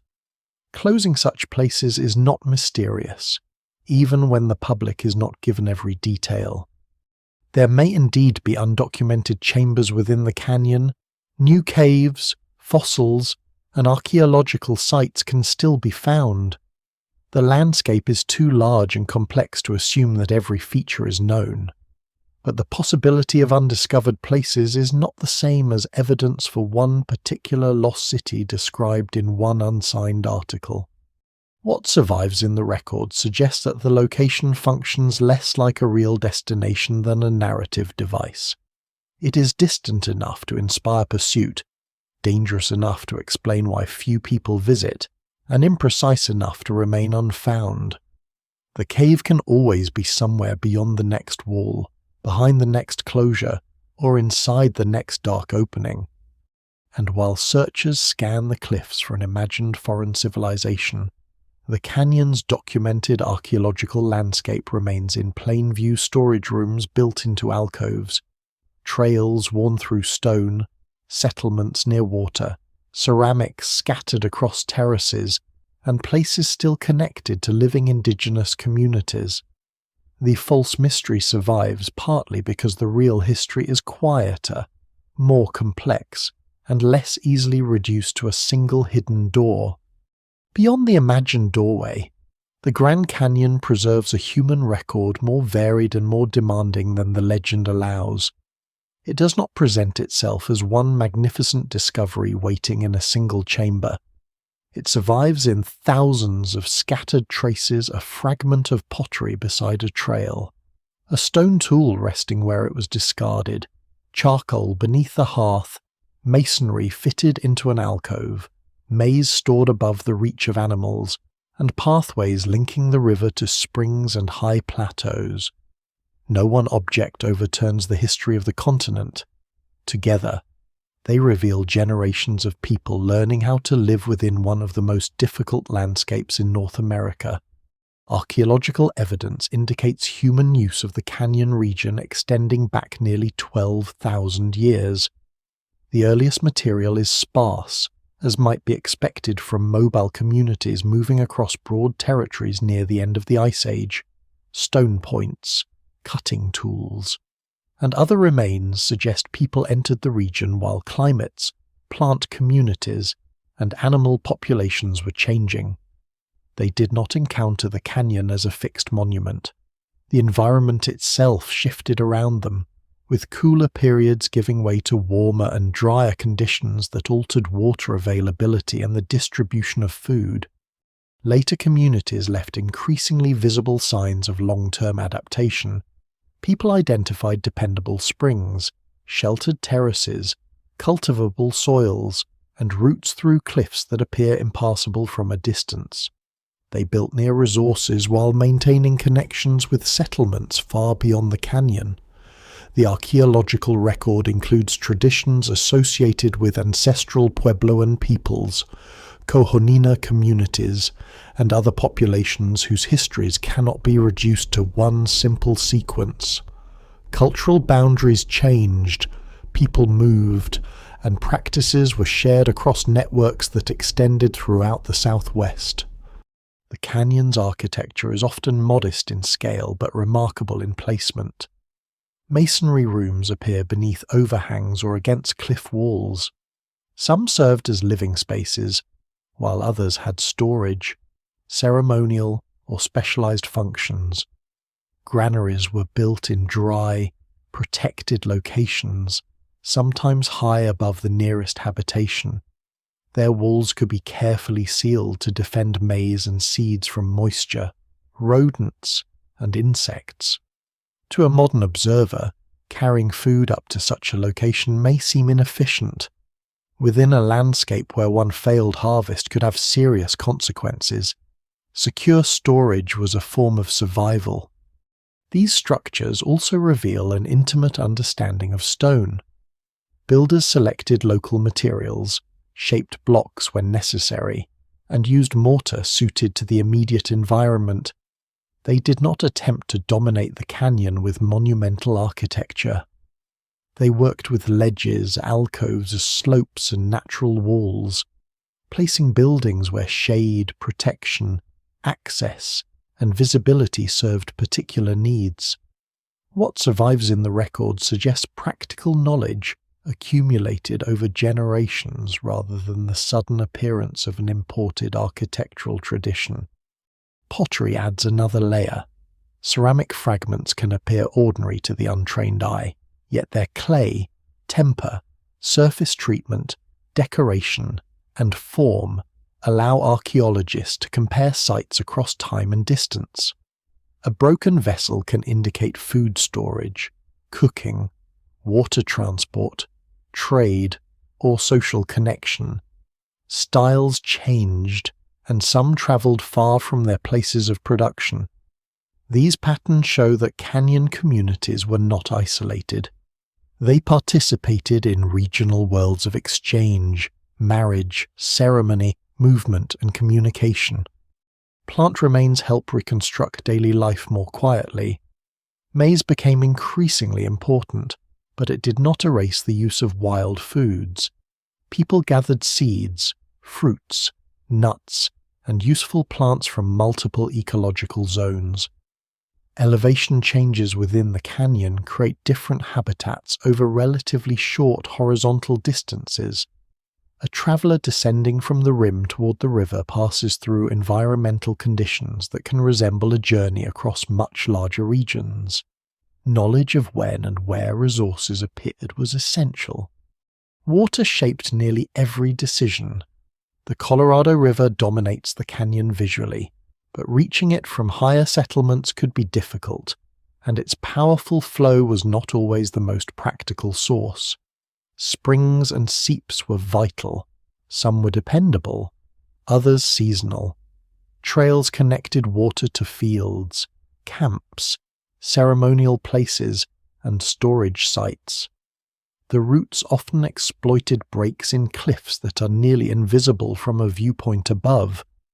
To people who knew them, the canyon was not an impassable maze, it was a network. Many trails remain visible, though not all are open or suitable for public travel. Some follow ancient corridors later used by miners, ranchers, surveyors, and park visitors. Others retain cultural importance to affiliated tribes. A trail can be an archaeological feature in its own right, preserving evidence of repeated movement through worn surfaces, constructed steps, retaining walls, or nearby artifact scatters. Such routes contradict the idea that the canyon's interior was empty before modern exploration. Rock imagery provides another form of evidence, though interpretation requires care. Petroglyphs pecked into stone and pictographs applied with pigment appear in different locations and styles. They may relate to travel, ceremony, identity, memory, or events whose meanings are not accessible through archaeology alone. Researchers cannot assume that every image has one universal explanation. Tribal knowledge can offer context. but some information is culturally sensitive and not intended for public circulation. The evidence remains incomplete, and restraint is often more respectful than speculation. Archaeology along the Colorado River also demonstrates how real investigations differ from the Gazette narrative. When sites face erosion or damage, researchers document their condition, map features, record layers, recover selected materials, and preserve as much as possible in place.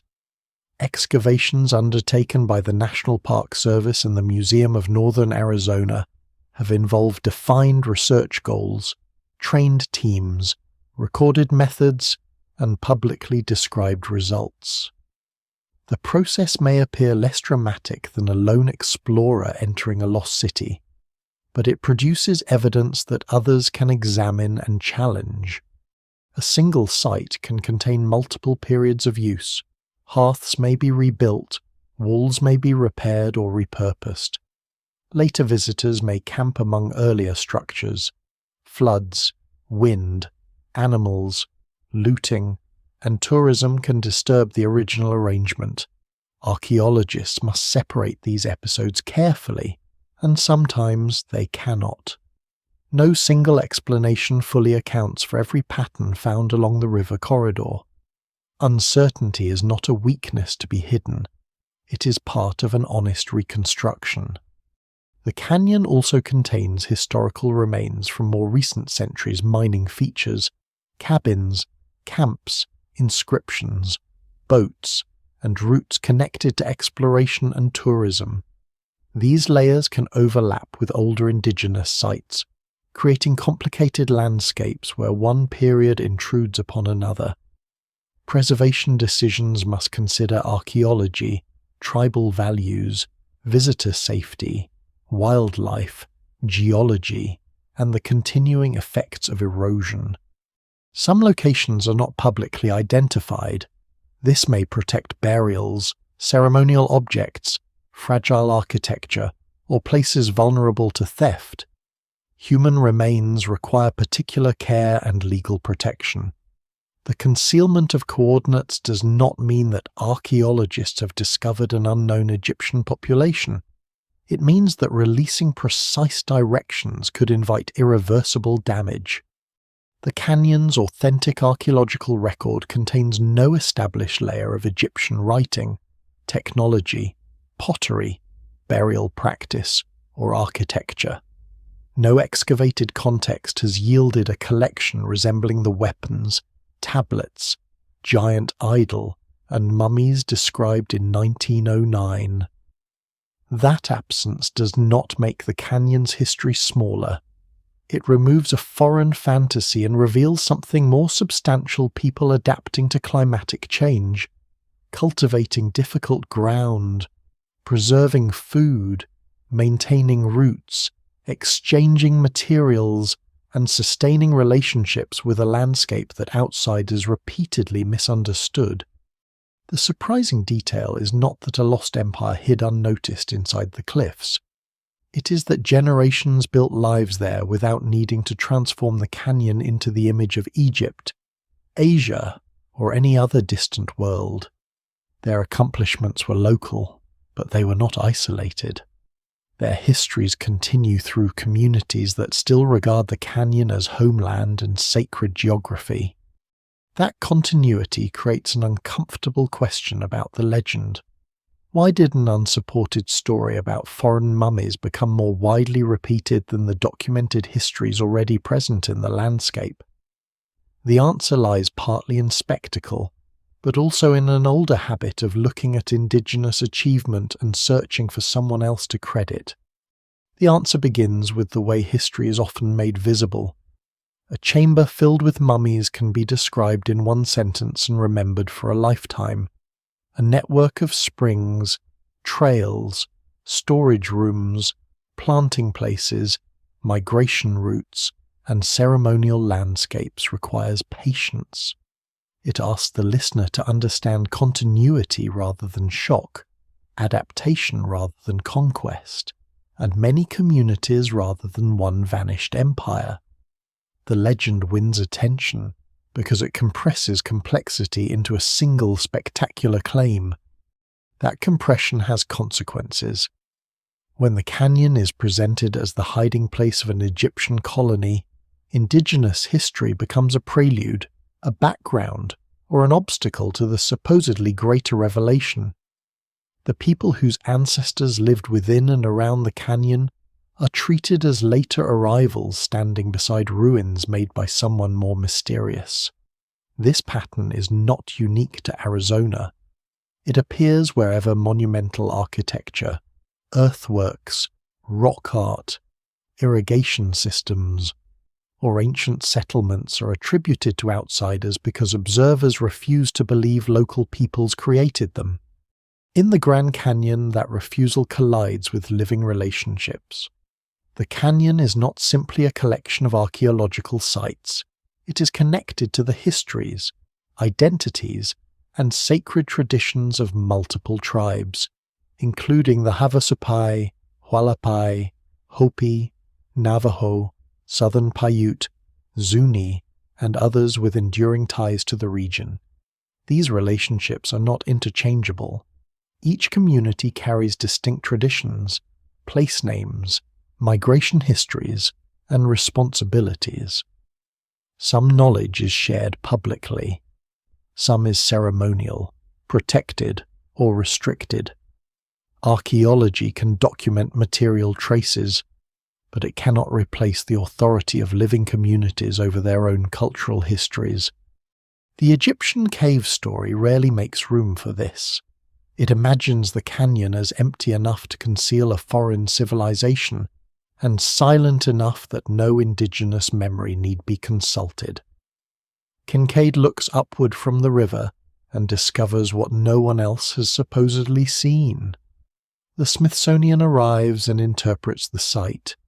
The entire structure of the tale assumes that knowledge enters the canyon from outside.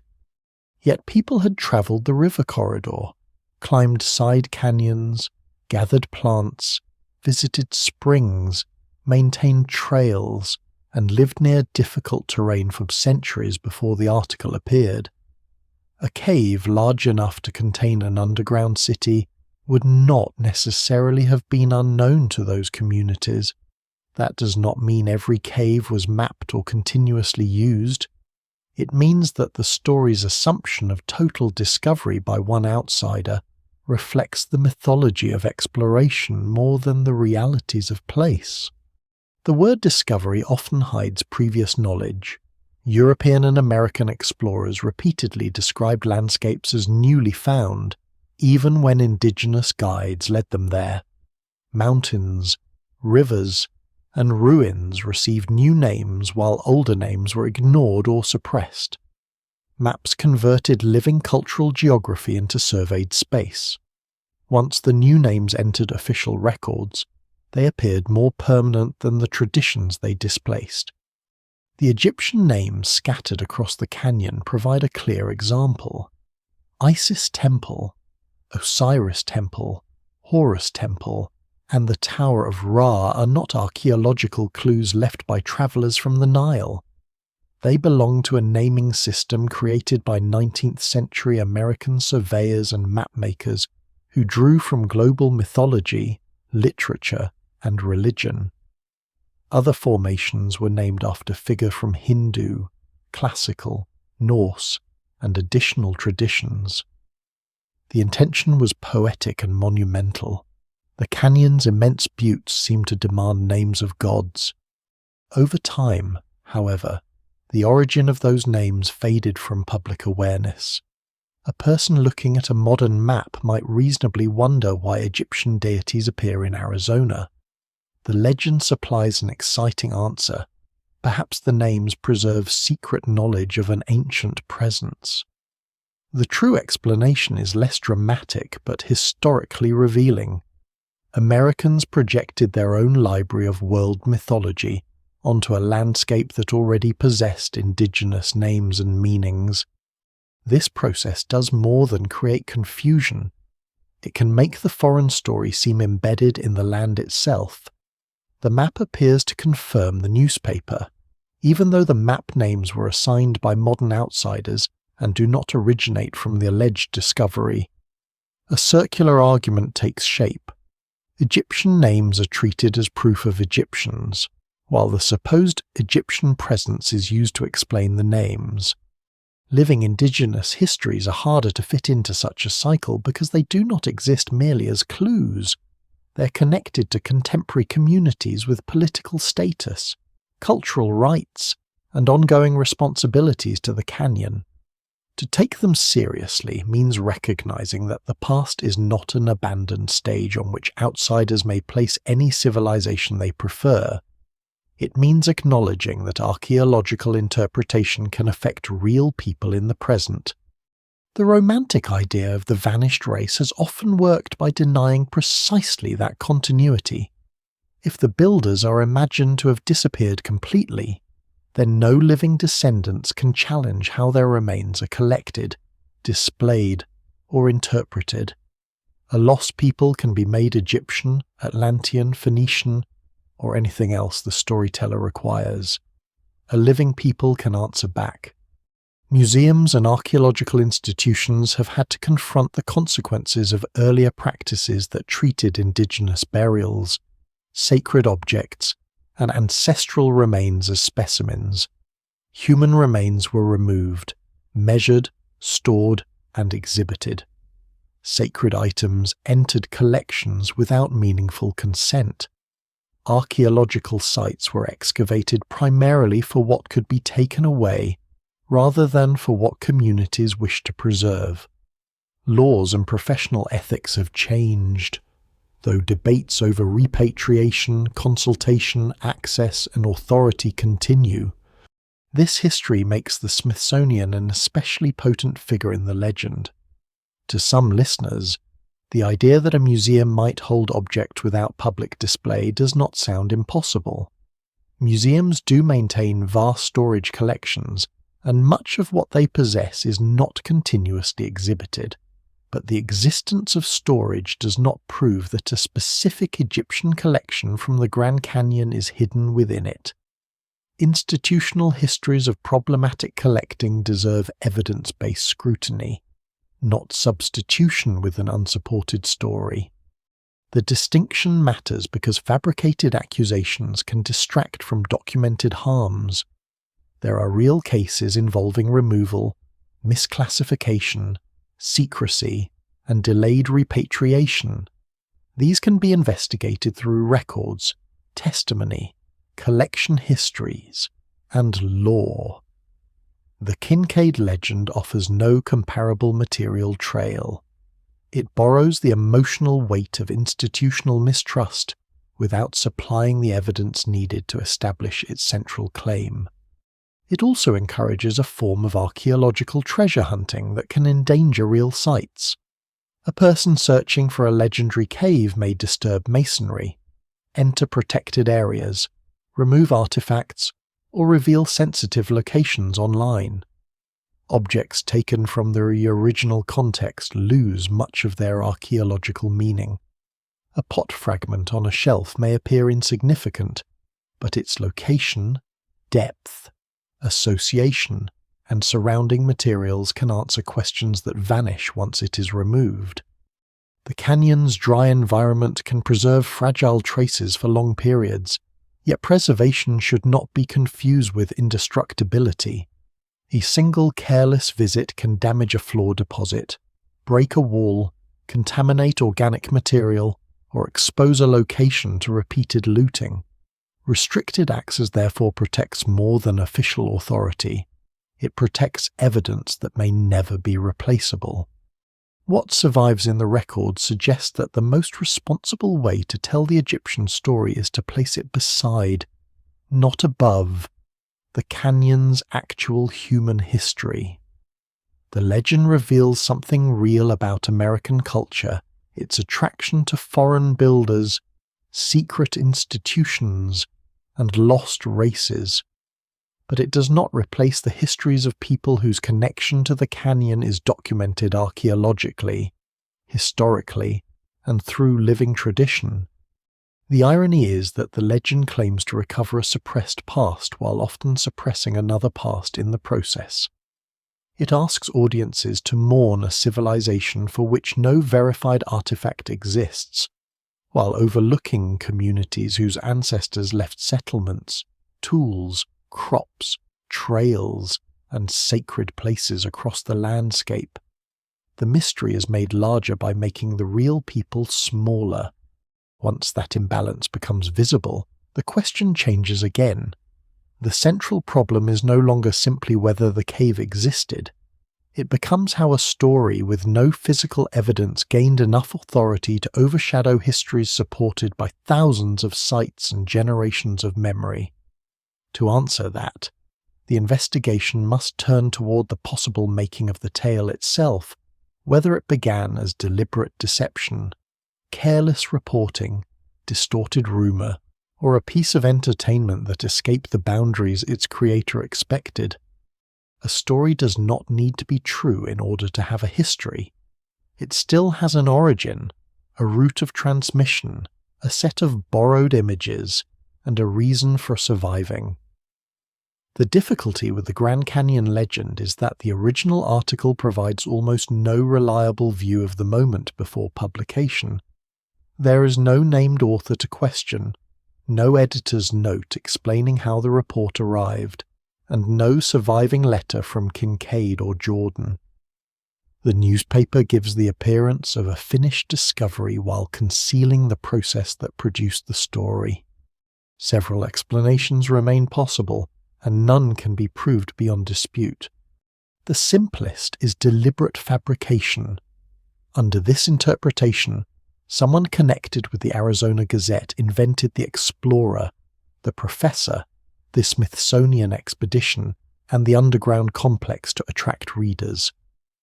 The writer understood that a remote canyon, an authoritative institution, and a chamber filled with exotic antiquities would create immediate fascination.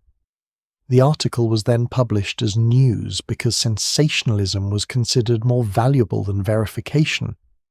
The description of the cave supports this possibility. Its contents resemble a carefully assembled collection of popular ancient mysteries rather than the remains of one historically coherent society. Mummies suggest Egypt. The seated idol suggests Asia. Copper weapons suggest a vanished warrior race. Hieroglyphs promise a decipherable secret. A cross-shaped chamber introduces a familiar sacred geometry without requiring explanation. Every room contains something recognizable enough to excite the imagination, but vague enough to avoid technical scrutiny. A fabricated account would also explain the absence of practical detail.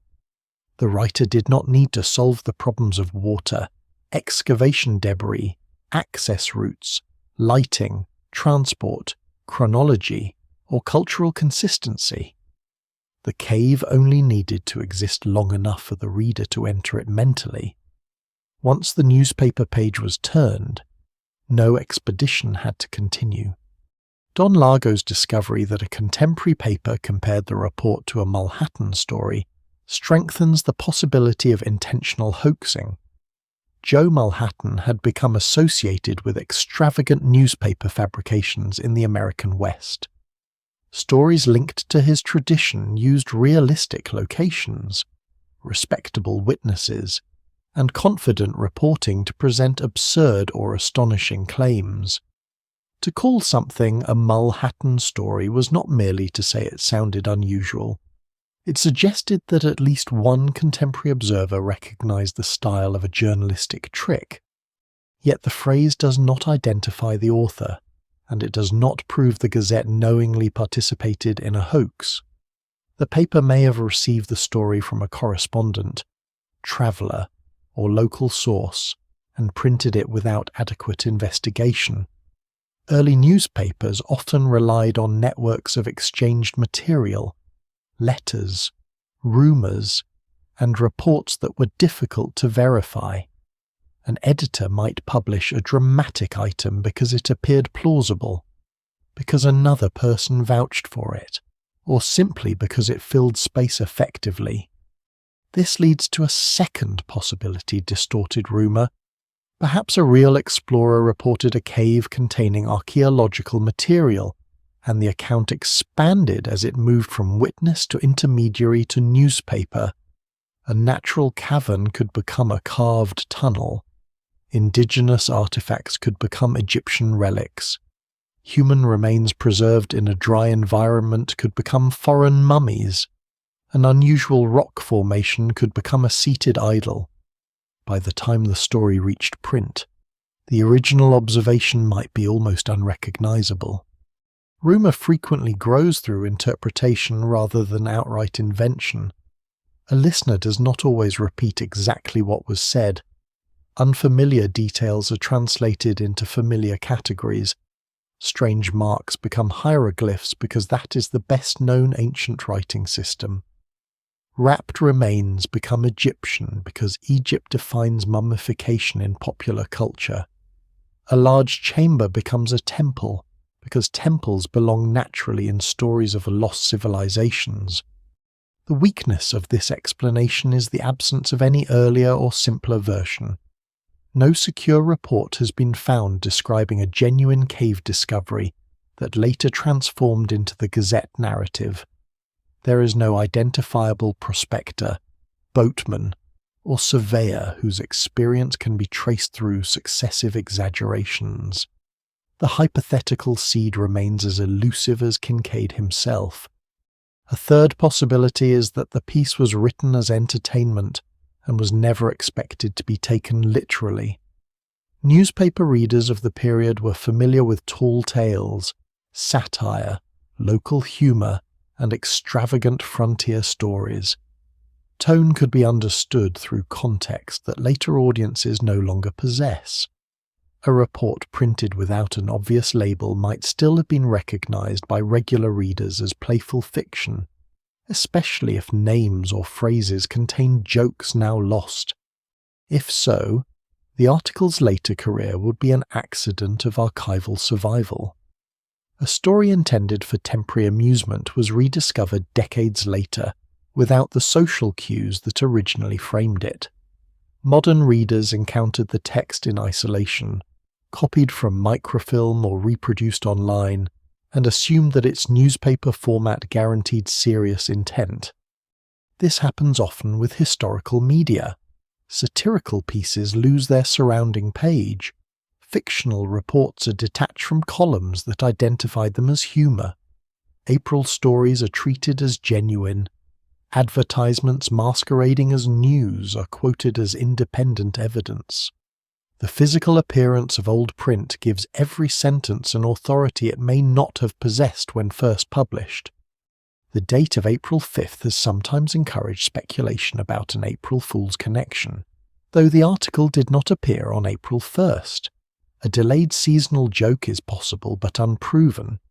More importantly, the structure of the report resembles sensational news closely enough that readers could accept it without recognizing humour. If it was satire, its target is unclear.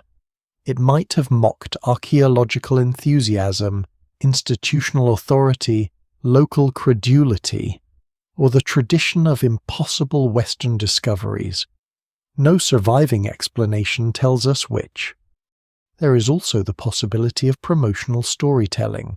Arizona communities, transportation companies, hotels, and newspapers benefited from public fascination with the Grand Canyon. A dramatic mystery could attract attention to the region without requiring anyone to organize a literal fraud. Stories of hidden mines, strange ruins, and unexplored caves added romance to a landscape increasingly marketed to tourists. The Gazette article may have emerged from that atmosphere even if it was not commissioned as advertisement. The trouble with every explanation is that the evidence ends before motive becomes visible. The author remains anonymous, the editorial discussion is lost, no confession has surfaced. Scholars still debate whether the report was a conscious hoax, transformed rumour, pseudonymous fiction, or careless sensationalism. What can be judged is the pattern left behind. A genuine discovery should expand outward from the first report. More witnesses appear, objects are photographed, institutions issue statements, researchers disagree publicly, documentation accumulates even when interpretation remains controversial. The Gazette story moves in the opposite direction. It contracts. The named men cannot be securely found. The expedition leaves no records. The artifacts leave no collection. The location dissolves into competing guesses. The claim becomes less tangible with every attempt to verify it. That pattern is far more compatible with legend formation than with suppressed archaeology. Legends often begin around a small hard centre. In this case, the centre is the newspaper article itself, because the article undeniably exists. It gives later believers something concrete to hold. The truth of publication is gradually transferred to the truth of content. A person sees the scanned page and concludes that the expedition must also have been real. The distinction between evidence for a story and evidence for the events inside the story disappears. Once that happens, uncertainty begins to favour belief. The missing author becomes mysterious rather than ordinary. The absent records become suspicious rather than disconfirming. The uncertain location becomes protected rather than invented. Every unresolved question adds atmosphere. The most cautious conclusion is therefore not that the exact origin has been solved. It has not. No single explanation fully accounts for how the article was conceived or why those particular names and details were chosen. The stronger conclusion is narrower.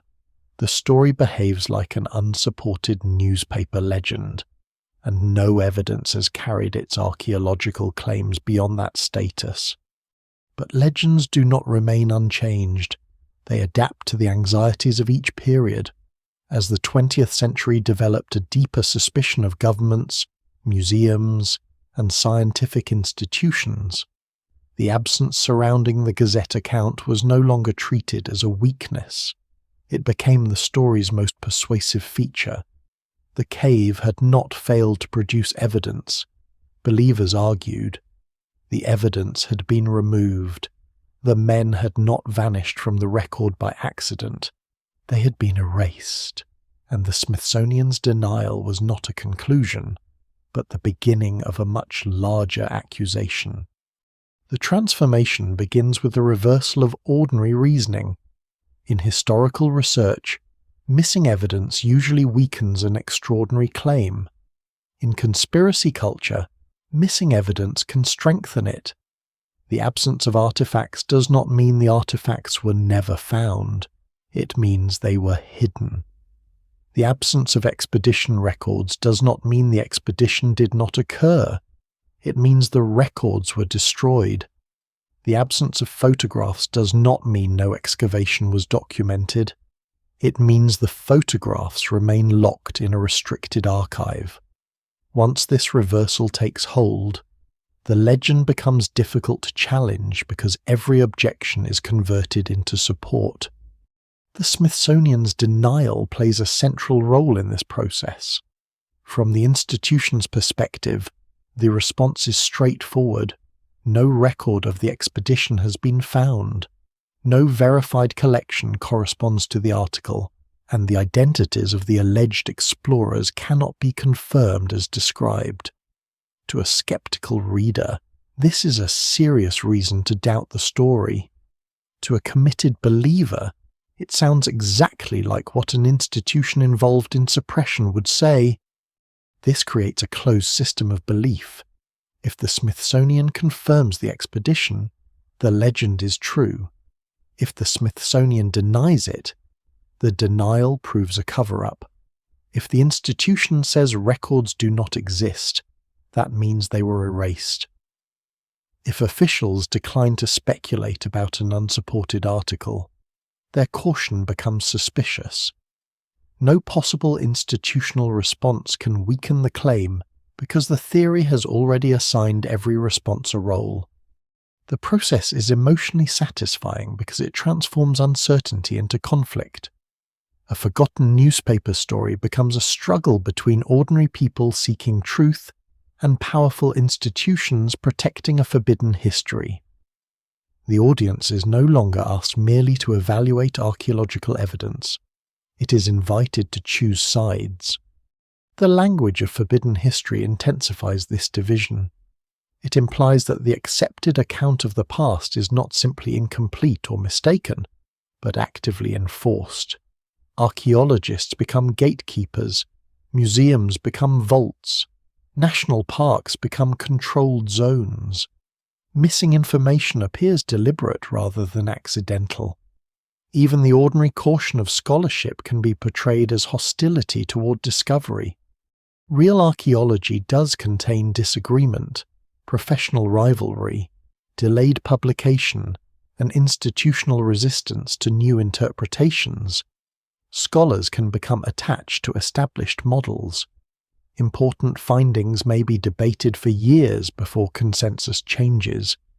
But this does not mean that every rejected claim is revolutionary, or that skepticism proves fear. Most extraordinary claims fail because the evidence is weak, not because the evidence is dangerous. The Egyptian cave legend reverses that distinction. Its lack of evidence becomes the very reason it must be important. A modest, unsupported claim might simply disappear. A claim involving a lost civilization, the Smithsonian, restricted federal land, an ancient transoceanic contact can be imagined as too disruptive to permit. The supposed motive for suppression changes depending on the storyteller. Some argue that an Egyptian presence would undermine established timelines for the peopling of the Americas. Others claim it would threaten the authority of universities and museums. Some suggest that the discovery would prove ancient global navigation or validate religious and esoteric traditions. Still others speak vaguely of governments concealing anything that contradicts textbooks. These motives are rarely supported by documents. They are inferred from the assumed truth of the discovery. The reasoning begins with the conclusion that the cave existed, then asks why evidence is absent. Suppression becomes the preferred answer because it preserves the original belief. A genuine Egyptian site in the Grand Canyon would certainly be archaeologically important, but it would not destroy the discipline that verified it. Archaeologists build careers by documenting discoveries that revise previous understanding. Museums gain prestige from extraordinary collections whose authenticity can be demonstrated. Scholars would debate chronology, contact routes, language, technology, and cultural exchange.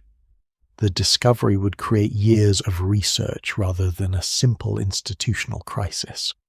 Suppressing it would also require coordination across an enormous and expanding network. Smithsonian employees, park staff, archaeologists, conservators, archivists, laboratory specialists, photographers, transport workers, tribal representatives, legal officials, and outside researchers might encounter some portion of the evidence. Over more than a century, governments would change, administrations would turn over, archives would be reorganized, and thousands of employees would retire. Maintaining perfect silence would become increasingly difficult. Conspiracy versions solve this problem by making the hidden network flexible.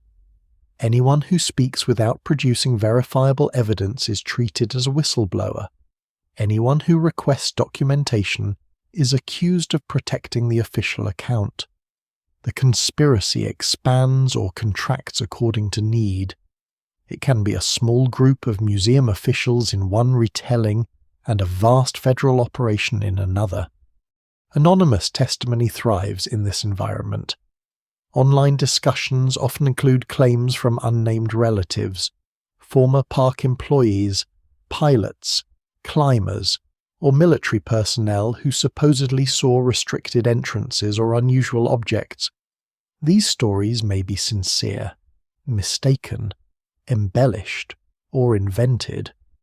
Without names, dates, records, or independently testable details, they cannot establish the archaeological claim.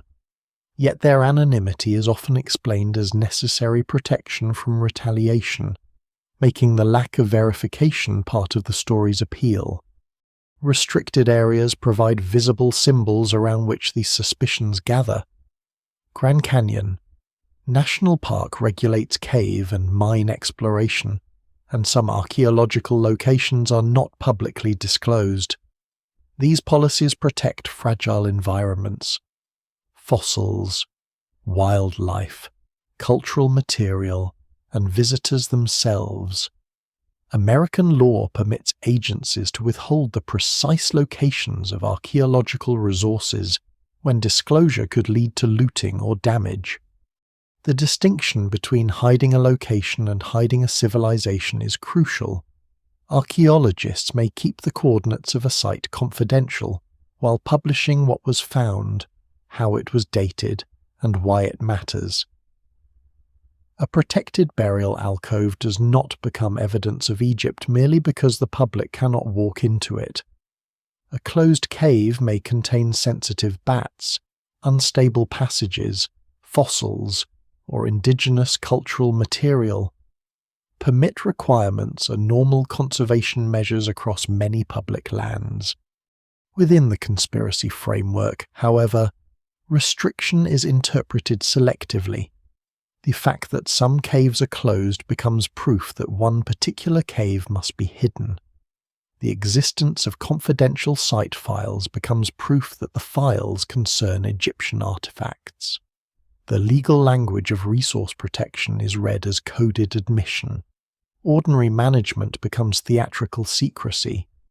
Even dangerous terrain is absorbed into the theory. If searchers cannot reach a proposed entrance, the site remains plausible. If the route is blocked, authorities may have blocked it. If no entrance appears in satellite imagery, it may have been concealed or digitally removed. If a photograph shows an opening, the image becomes evidence. If another photograph shows solid rock, alteration is suspected. The theory survives every landscape. This is why institutional denial becomes so powerful within the legend. It allows the story to detach from physical evidence entirely. The cave no longer needs to be found because its absence is explained. The artifacts no longer need to be shown because their disappearance is central to the accusation.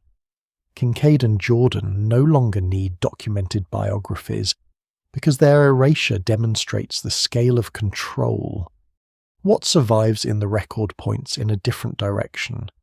There is one unsigned article, almost no contemporary corroboration, no verified excavation, no collection, no field documentation, and no identifiable archaeological culture matching the description.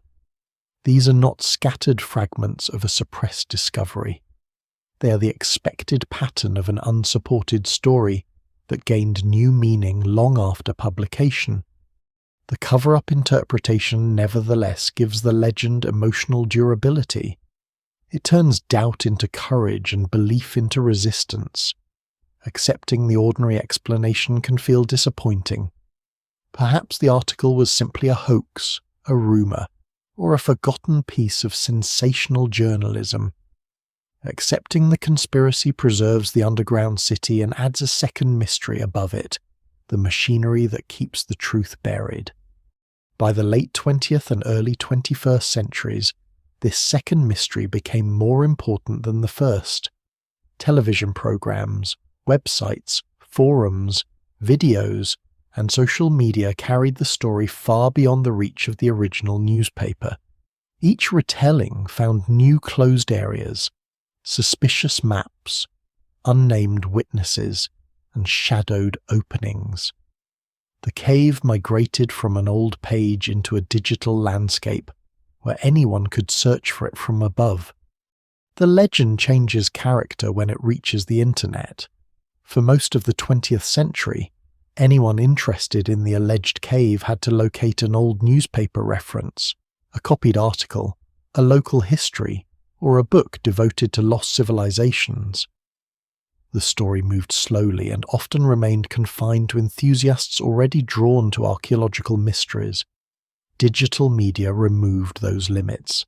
The 1909 report could now be scanned, reposted, quoted, shortened, illustrated, dramatized, and delivered to millions of people who'd never heard of the Arizona Gazette. The survival of the original page gave the online story an immediate advantage.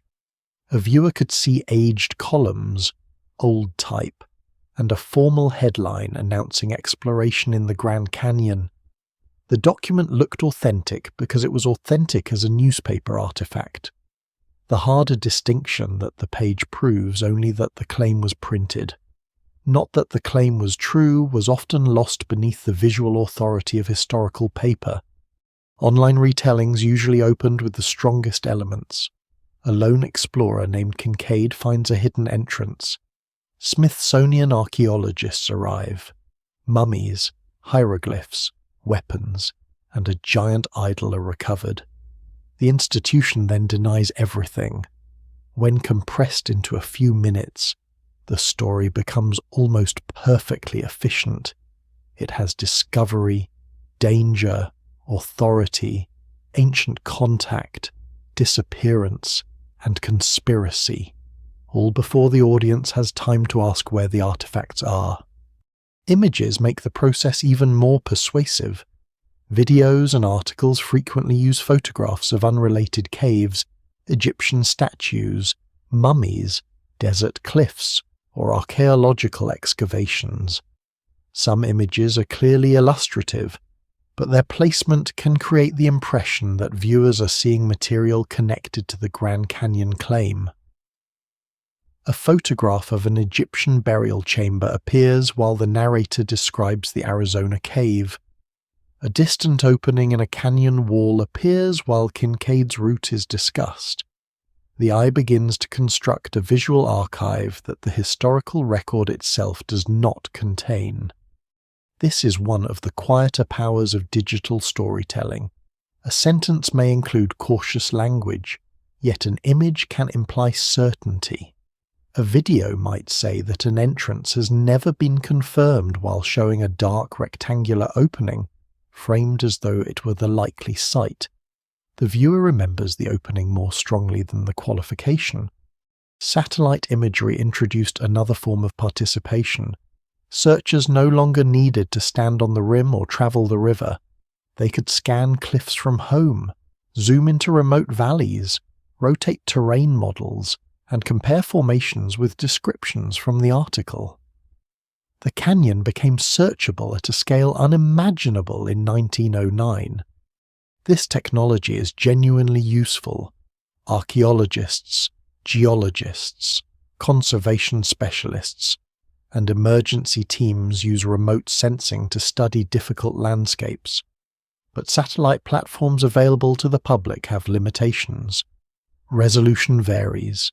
Shadows conceal or invent apparent features. Vertical cliffs are often distorted. Images may be assembled from different dates, angles, and lighting conditions. A natural alcove can resemble a doorway. A patch of vegetation can look like a dark cavity. Compression artifacts can create straight edges where none exist. Once a searcher expects to find an entrance, these ambiguities become fertile. Screenshots circulate with arrows, circles, and labels. A dark pixelated shape becomes Kinkaid's cave. Nearby cliffs are compared with the article's estimated elevation. An Egyptian-named formation on the map provides additional support. The proposed location is then repeated by other channels until it begins to seem widely recognized. Yet repeated circulation does not improve the underlying image. 100 reposts of one ambiguous shadow remain one ambiguous shadow. Online communities have proposed numerous candidate sites. Some lie near formations with Egyptian names. Others occupy zones closed to casual travel. A few are associated with stories told by hikers, river guides, pilots, or former park workers. Locations shift as old candidates fail to produce evidence and new ones appear more promising. The cave becomes mobile again, moving through the canyon according to the needs of each retelling. Restricted places attract particular attention. When map services blur no section of the landscape but trail access remains controlled, the restriction itself may be described as suspicious. When a cave does not appear in public databases, its absence can be framed as intentional removal. When park officials warn visitors against entering abandoned mines or sensitive caves, the warning may be interpreted as an attempt to protect the secret. The real reasons are more ordinary and often more serious. Remote canyon routes can kill the unprepared through heat, dehydration, falls, and exposure. Caves can contain unstable rock, vertical shafts, fragile formations, archaeological deposits, or sensitive wildlife. Mines may hold collapsing timbers, toxic air, or hidden drops. Publicizing exact coordinates can bring vandalism and rescue emergencies to places already difficult to manage. Online mystery culture often treats these dangers as part of the adventure.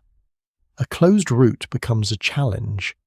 An official warning becomes a sign that the searcher is close. This can encourage people to enter protected or hazardous areas without permits, sometimes carrying cameras, metal detectors, tools, or the expectation that any unusual object may confirm the legend. Such searches risk damaging the very evidence they claim to value. A person stepping into an undisturbed alcove can crush fragile plant remains, move artifacts, disturb sediments, or reveal the location to a much larger audience. Removing even a small object destroys information about its context. Graffiti, fires, and repeated foot traffic can alter a site permanently. The search for a civilization unsupported by evidence can therefore harm archaeological resources that are unquestionably real. Social media also rewards certainty more strongly than caution. A title declaring that the Egyptian cave has been found attracts more attention than one explaining why the evidence remains weak. Algorithms favor emotional engagement, and mystery content benefits from unresolved conflict. The Smithsonian denial becomes more dramatic when presented as an official refusal to answer. A legal restriction becomes more shareable when described as a forbidden zone. A map name becomes more provocative when treated as coded proof. Each retelling may add only a small embellishment, but accumulation changes the story. Kinkaid becomes a Smithsonian employee, rather than a man vaguely associated with the institution. Jordan becomes a famous professor. The cave entrance becomes guarded. Artifacts are said to have been shipped to secret warehouses. Military involvement appears in some versions. Photographs are claimed to have existed and then vanished. None of these additions requires a new source if later creators cite one another. This produces a digital echo chamber around the original article. A recent website cites an older television program. The television program cites a popular book. The book cites a photocopy of the Gazette story. Another website then cites all three as though they were independent confirmation. The number of references grows while the evidentiary base remains unchanged. Fact-checking travels less efficiently because it asks the audience to slow down. It requires separating the real newspaper from the unsupported expedition, checking names against archives, understanding archaeological procedure, and accepting that some questions remain unanswered. It offers no hidden chamber, only a history of how such a chamber came to be imagined. Still, the internet has not only strengthened the legend, it has also made the skeptical record more accessible. Readers can find Smithsonian responses, National Park Service archaeology pages, legal regulations, library summaries, investigative journalism. and Don Lago's historical research. The same networks that spread the story allow its sources to be compared more carefully than ever before. What survives in the record suggests that the modern mystery is no longer hidden in the canyon alone. It exists in the movement of information, how a scanned page becomes a video, how an illustrative image becomes supposed evidence, how repetition becomes authority, and how uncertainty is shaped into suspicion. The search now takes place on two landscapes at once. One is the canyon, immense and difficult, filled with real caves and protected sites. The other is digital, where every shadow can become an entrance and every missing record can become a locked door. Between them, the legend continues to renew itself, always appearing one image, one witness, or one forbidden coordinate away from proof. The legend now survives in an unusual condition. It is more visible than ever, yet no closer to archaeological confirmation. The original article can be read within seconds. Modern maps allow anyone to inspect distant cliffs. Institutional denials, historical investigations, park regulations, and archaeological summaries are also publicly available. The mystery is no longer protected by a lack of information. It persists amid an abundance of information, because the available material is interpreted through two entirely different standards of proof. For archaeologists, confirmation would require evidence capable of surviving independent examination. A cave would need to be located and documented legally. Its chambers would need to show unmistakable signs of human modification. Objects would have to be recovered from secure context rather than purchased, inherited, or discovered without records. Dates would need to be established through multiple methods. Inscriptions would require analysis by specialists familiar with Egyptian language and scripts from specific periods. Human remains would need careful biological, chemical, genetic, and mortuary study conducted with legal and ethical oversight. An Egyptian presence would not be established by one object that merely looked unusual. It would require a pattern, pottery, tools, architecture, food remains, burial practices, manufacturing debris, imported materials, and environmental traces should fit together into a coherent cultural context. The objects would also need a plausible chronology. Ancient Egypt lasted for thousands of years, and its art, language, technology, and religion changed repeatedly. A genuine site would not be vaguely Egyptian. It would display features belonging to identifiable periods and traditions. The Gazette complex fails this test at the most basic level because none of its contents can be examined. There is no verified tablet to translate, no copper weapon to analyze, no wrapping fiber to date, no bone sample to study, and no architectural plan to compare. The article supplies categories rather than evidence: mummies, hieroglyphs, idols, weapons, chambers. These words create an impression of archaeology without providing the material from which archaeology is made. Supporters sometimes argue that demanding physical evidence is unreasonable because the evidence was supposedly confiscated, but that claim merely relocates the problem.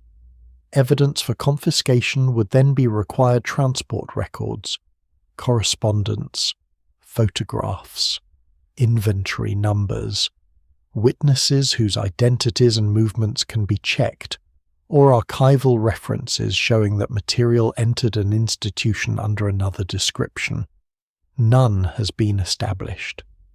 The same problem affects claims about the cave's entrance. A candidate opening must do more than resemble the newspaper description from a distance. It must lead to chambers corresponding to the account and contain evidence linking them to the reported excavation. Natural caves are not rare enough for the existence of one to be surprising. Even a human-modified cave would not automatically connect to Egypt. Indigenous peoples are miners, prospectors, tourists, and modern workers have used or altered many spaces across the region.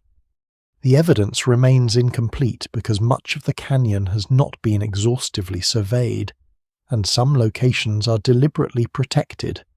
This leaves open the general possibility of future archaeological discoveries. It does not leave every specific claim equally plausible. Unknown sites are likely to expand the histories already supported across the region. Indigenous settlement, subsistence, ceremony, movement, environmental adaptation, mining, exploration, and more recent park history. A completely foreign civilization would require a new body of evidence strong enough to outweigh everything currently known. Occasionally, an object presented as Egyptian circulates online. It may be a statue photographed without location, a carved stone held in a private collection, or a symbol claimed to resemble hieroglyphic writing. Provenance is usually missing. Without a documented chain connecting the object to a secure Grand Canyon context, authenticity cannot be established.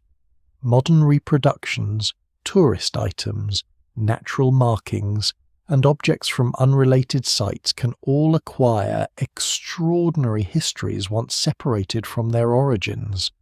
Visual resemblance is especially unreliable. Human beings repeatedly create geometric designs, human figures, animals, solar forms, and patterns of lines. A symbol that looks Egyptian to a modern viewer may belong to a different cultural system or may not be writing at all. Egyptian scripts were not collections of mysterious pictures placed randomly on stone. They followed linguistic rules. Signs carried phonetic and semantic functions, appeared in recognizable arrangements, and changed through time. A few vaguely similar marks cannot demonstrate the presence of Egyptian scribes. The canyon's Egyptian place names remain among the legend's most accessible pieces of apparent evidence because anyone can see them on a map. Yet their documented modern origin makes them evidence for 19th century naming practices, not ancient travel. Clarence Dutton and other surveyors selected names from world mythology to express the grandeur of formations they were describing. The same landscape contains names drawn from several religious and literary traditions. Selecting only the Egyptian examples creates a pattern by ignoring the larger system to which they belong. Restricted access is interpreted in a similarly selective way. Grand Canyon regulations apply broadly to caves, mines, archaeological resources, wildlife habitat, and dangerous terrain. They are not written around the Gazette article. Permit requirements and confidential site files exist in national parks throughout the United States. The laws protect places from damage precisely because public attention can be destructive. The existence of secrecy in resource management is real, but its purpose is not automatically the suppression of an alternative continental history. This does not mean every official decision is beyond criticism. Park management can be questioned. Archaeological interpretations can change. Institutions can make mistakes, communicate poorly, or retain records that are difficult to locate. Responsible skepticism remains necessary, but skepticism must operate in both directions. It should question official claims when evidence demands it, and it should question dramatic unofficial claims when they depend on missing artifacts, anonymous witnesses, and circular reasoning. The Egyptian cave story often presents itself as skepticism toward authority, yet it can require extraordinary trust in a single unsigned article. The Gazette is accepted when it names the Smithsonian expedition, even though the Smithsonian is rejected when it denies that expedition. Kinkaid is trusted without a verified identity. Jordan is treated as an expert without a documented academic career. The unnamed reporter is assumed to have recorded an event accurately despite providing no sources that can be independently checked. This imbalance reveals that the legend is sustained not by equal suspicion, but by selective belief. Evidence supporting the mystery is accepted at a low threshold. Evidence challenging it is required to meet an almost impossible one. A printed claim becomes credible because it is old. A denial becomes untrustworthy because it is official. A closed cave becomes suspicious because it is closed. The argument is arranged so that the underground city can never quite disappear. And perhaps that is why no final candidate location is ever allowed to settle the matter. If one entrance is explored and found empty, attention moves elsewhere. If one supposed artifact is exposed as unrelated, another appears. The legend is not attached permanently to a particular cliff or object. It is attached to the possibility that the decisive proof remains just beyond reach. What survives in the record by 2026 is therefore a striking contrast. On one side stands a century of repetition, images, videos, rumours, map searches, and accusations. On the other stands the same evidentiary foundation available at the beginning, an unsigned newspaper article from April 5, 1909. No verified archaeological discovery has been added to it. Yet the story has accumulated something different from evidence. It has accumulated meaning. It now expresses suspicion of institutions, fascination with forbidden knowledge, dissatisfaction with conventional history, and the hope that one hidden place might overturn everything familiar. To understand why it refuses to disappear, the search must finally leave the question of where the cave is and consider what the cave has come to represent. The cave survives because it is no longer only a place. It has become an idea large enough to hold several desires at once. It promises that the familiar account of history is incomplete, that a hidden chamber can preserve what institutions deny, that one determined outsider may still discover what experts have overlooked, and that the world remains capable of revealing a secret vast enough to rearrange the past. That promise is difficult to surrender. The ordinary conclusion that an unsigned newspaper article probably created or amplified a sensational story can feel too small for the scale of the Grand Canyon. The landscape seems to demand a mystery equal to its cliffs. A minor journalistic hoax appears almost disappointing beside miles of inaccessible stone, thousands of caves, and formations bearing the names of ancient gods. The imagination resists allowing such a stage to remain without a lost civilization. Yet scale does not generate evidence. A landscape may be immense and still contain no Egyptian colony. A cave may be hidden and still have nothing to do with Kinkaid. An archaeological site may be confidential and still belong entirely to the documented indigenous history of the region. Possibility is broad. Evidence is narrow. Archaeology advances by learning not to confuse the two. It remains possible that unknown caves exist within the canyon. It is almost certain that undiscovered archaeological features remain.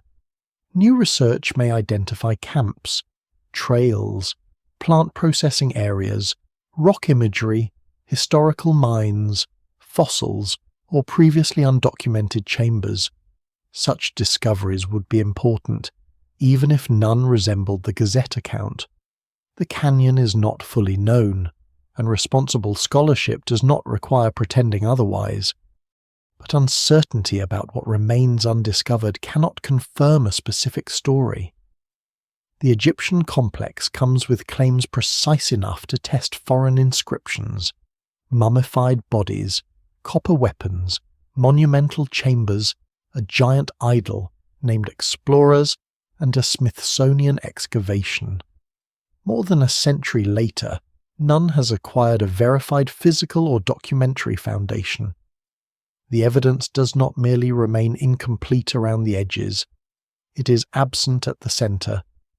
This absence is what separates an open archaeological question from a persistent legend. Scholars may debate the function of a structure when the structure exists. They may dispute the meaning of an inscription when the inscription can be studied. They may argue over migration routes when human remains, dates, artifacts, or genetic data provide a shared body of evidence. In the Grand Canyon story, there is no equivalent object around which disagreement can organize itself. The argument takes place around a newspaper description of objects no one can locate. The mystery that remains is therefore historical and psychological rather than archaeological.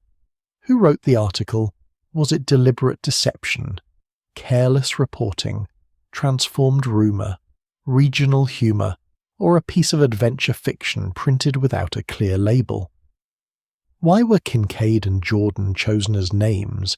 Did the author borrow from people known locally, or simply invent figures who sounded plausible? Why did the story receive so little contemporary attention, only to gain enormous influence decades later? These questions may never receive final answers.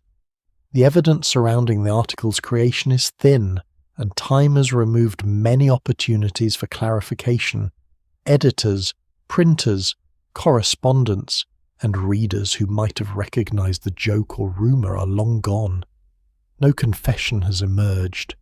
No surviving note explains the intent. The uncertainty is genuine, but it concerns the making of the legend, not the existence of the civilization it described. That distinction allows the story to remain mysterious without allowing it to become false history. The article really was published. Its language really did describe an extraordinary subterranean complex. The Smithsonian really has received questions about it for generations. People really do search maps, cliffs, archives, and restricted areas for traces of the cave. These are documented parts of the story. What is not documented is an Egyptian settlement in the Grand Canyon. No accepted archaeological excavation has revealed such a layer. No museum collection contains the alleged artifacts with a secure provenance. No verified photograph shows the chambers. No translated text connects ancient Egypt to the site. No peer-reviewed body of research supports the expedition. The difference between those two groups of fact should remain visible at every stage. The legend also endures because it appeals to a healthy instinct in a distorted form. People are right to suspect that history is incomplete. The past is always larger than the surviving record. Archives exclude voices. Institutions make mistakes. Archaeological interpretations change. Indigenous histories have often been ignored, minimized, or misrepresented. Entire sites can disappear beneath reservoirs, cities, roads, erosion, or looting. There's much that official narratives have failed to preserve. But recognizing those failures does not make every alternative claim equally reliable. A more honest history is built by improving evidence, widening participation, returning authority to communities whose pasts were appropriated, and revising conclusions when new discoveries appear. It is not built by replacing one exclusion with another, or by treating unsupported stories as truth because they oppose institutions. In this case, the foreign civilization narrative can reproduce the very erasure it claims to resist. It imagines that the canyon's greatest human achievement must have come from Egypt, Asia, Atlantis, or some vanished race, while the archaeological accomplishments of indigenous peoples become secondary. The lost city is granted grandeur because it is foreign and absent.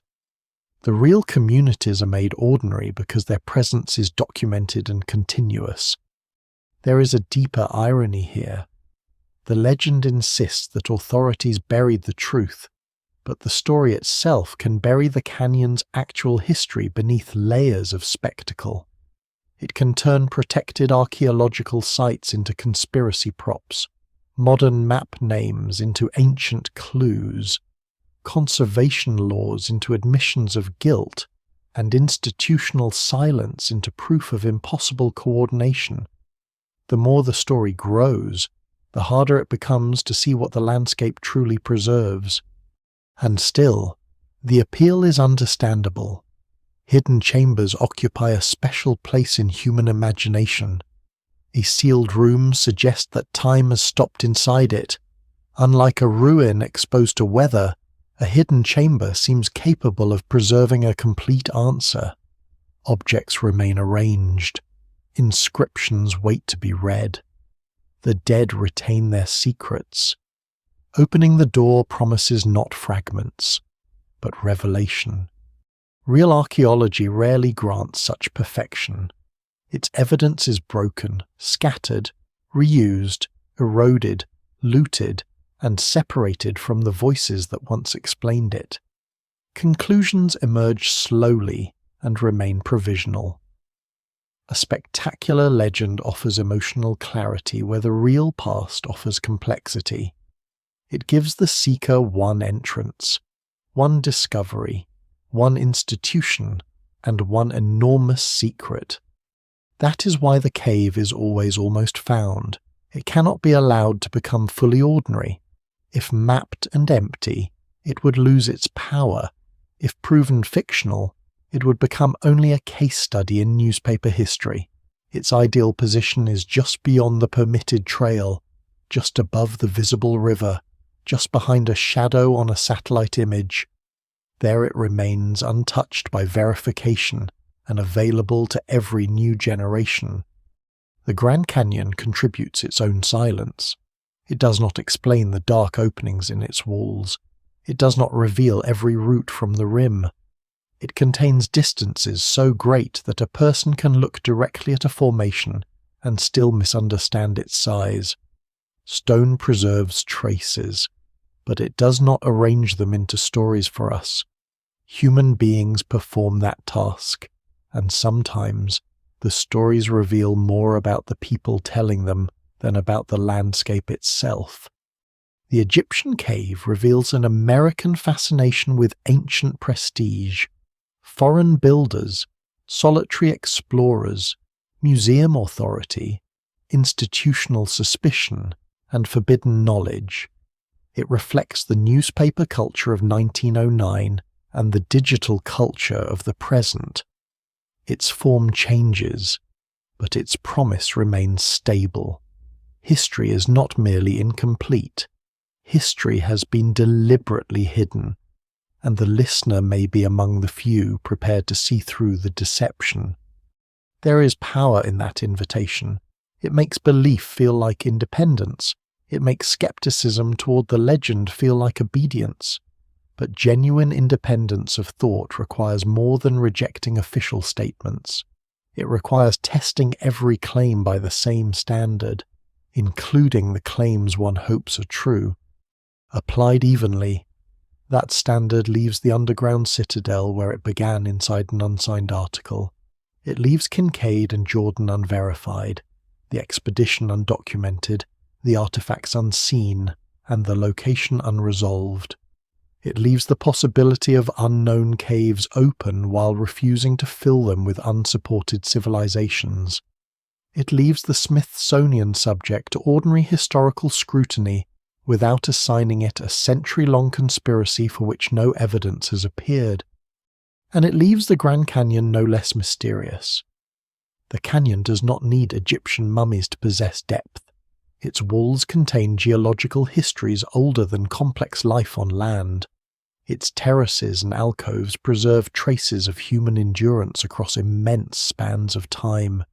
Its trails carry memories that never entered newspaper archives. Its springs, ruins, names, and sacred places belong to histories still being studied and still being lived. As the light fades from the upper cliffs, the formations lose their sharp edges.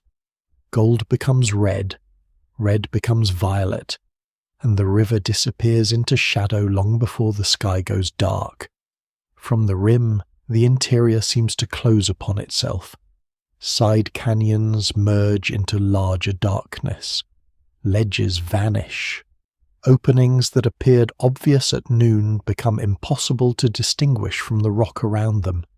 Somewhere within that distance are caves no tourist will enter, sites whose exact positions will remain protected, and traces that archaeologists have not yet recognized. They should be approached with patience rather than conquest, and with respect for the communities whose histories are bound to the land. Not every hidden place owes the public a revelation. Some remain unannounced because preservation requires silence. The old newspaper page remains as well, brittle in its original form but endlessly renewed on screens. Its explorer still looks upward from the river. Its doorway is still open. Its chambers remain furnished exactly as they were described, because no physical reality has ever forced them to change. In that sense, the underground city is perfectly preserved not in stone, but in imagination. Time has carried away the people who first read the story, the editors who printed it, and perhaps the person who invented or misunderstood it. The names remain, detached from lives. The objects remain, detached from matter. The cave remains, detached from geography. The legend has survived by losing everything that could have fixed it securely to the world. There is something quietly human in that survival.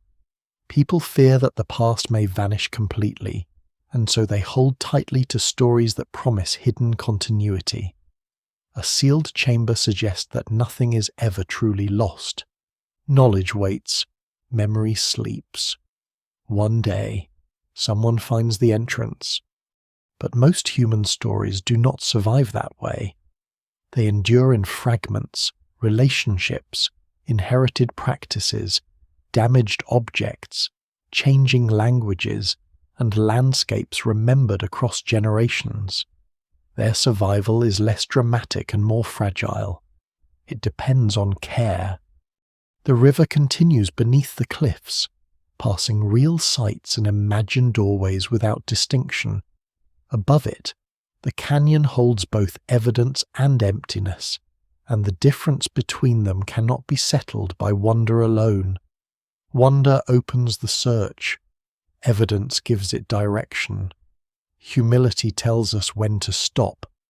And so the final image is not of a golden idol waiting beneath Arizona, nor of crates hidden in a museum vault.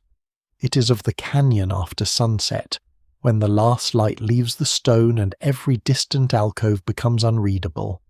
The landscape keeps its silence. The legend settles back into the shadows, and history, incomplete but not forbidden, waits to be approached again with slower steps.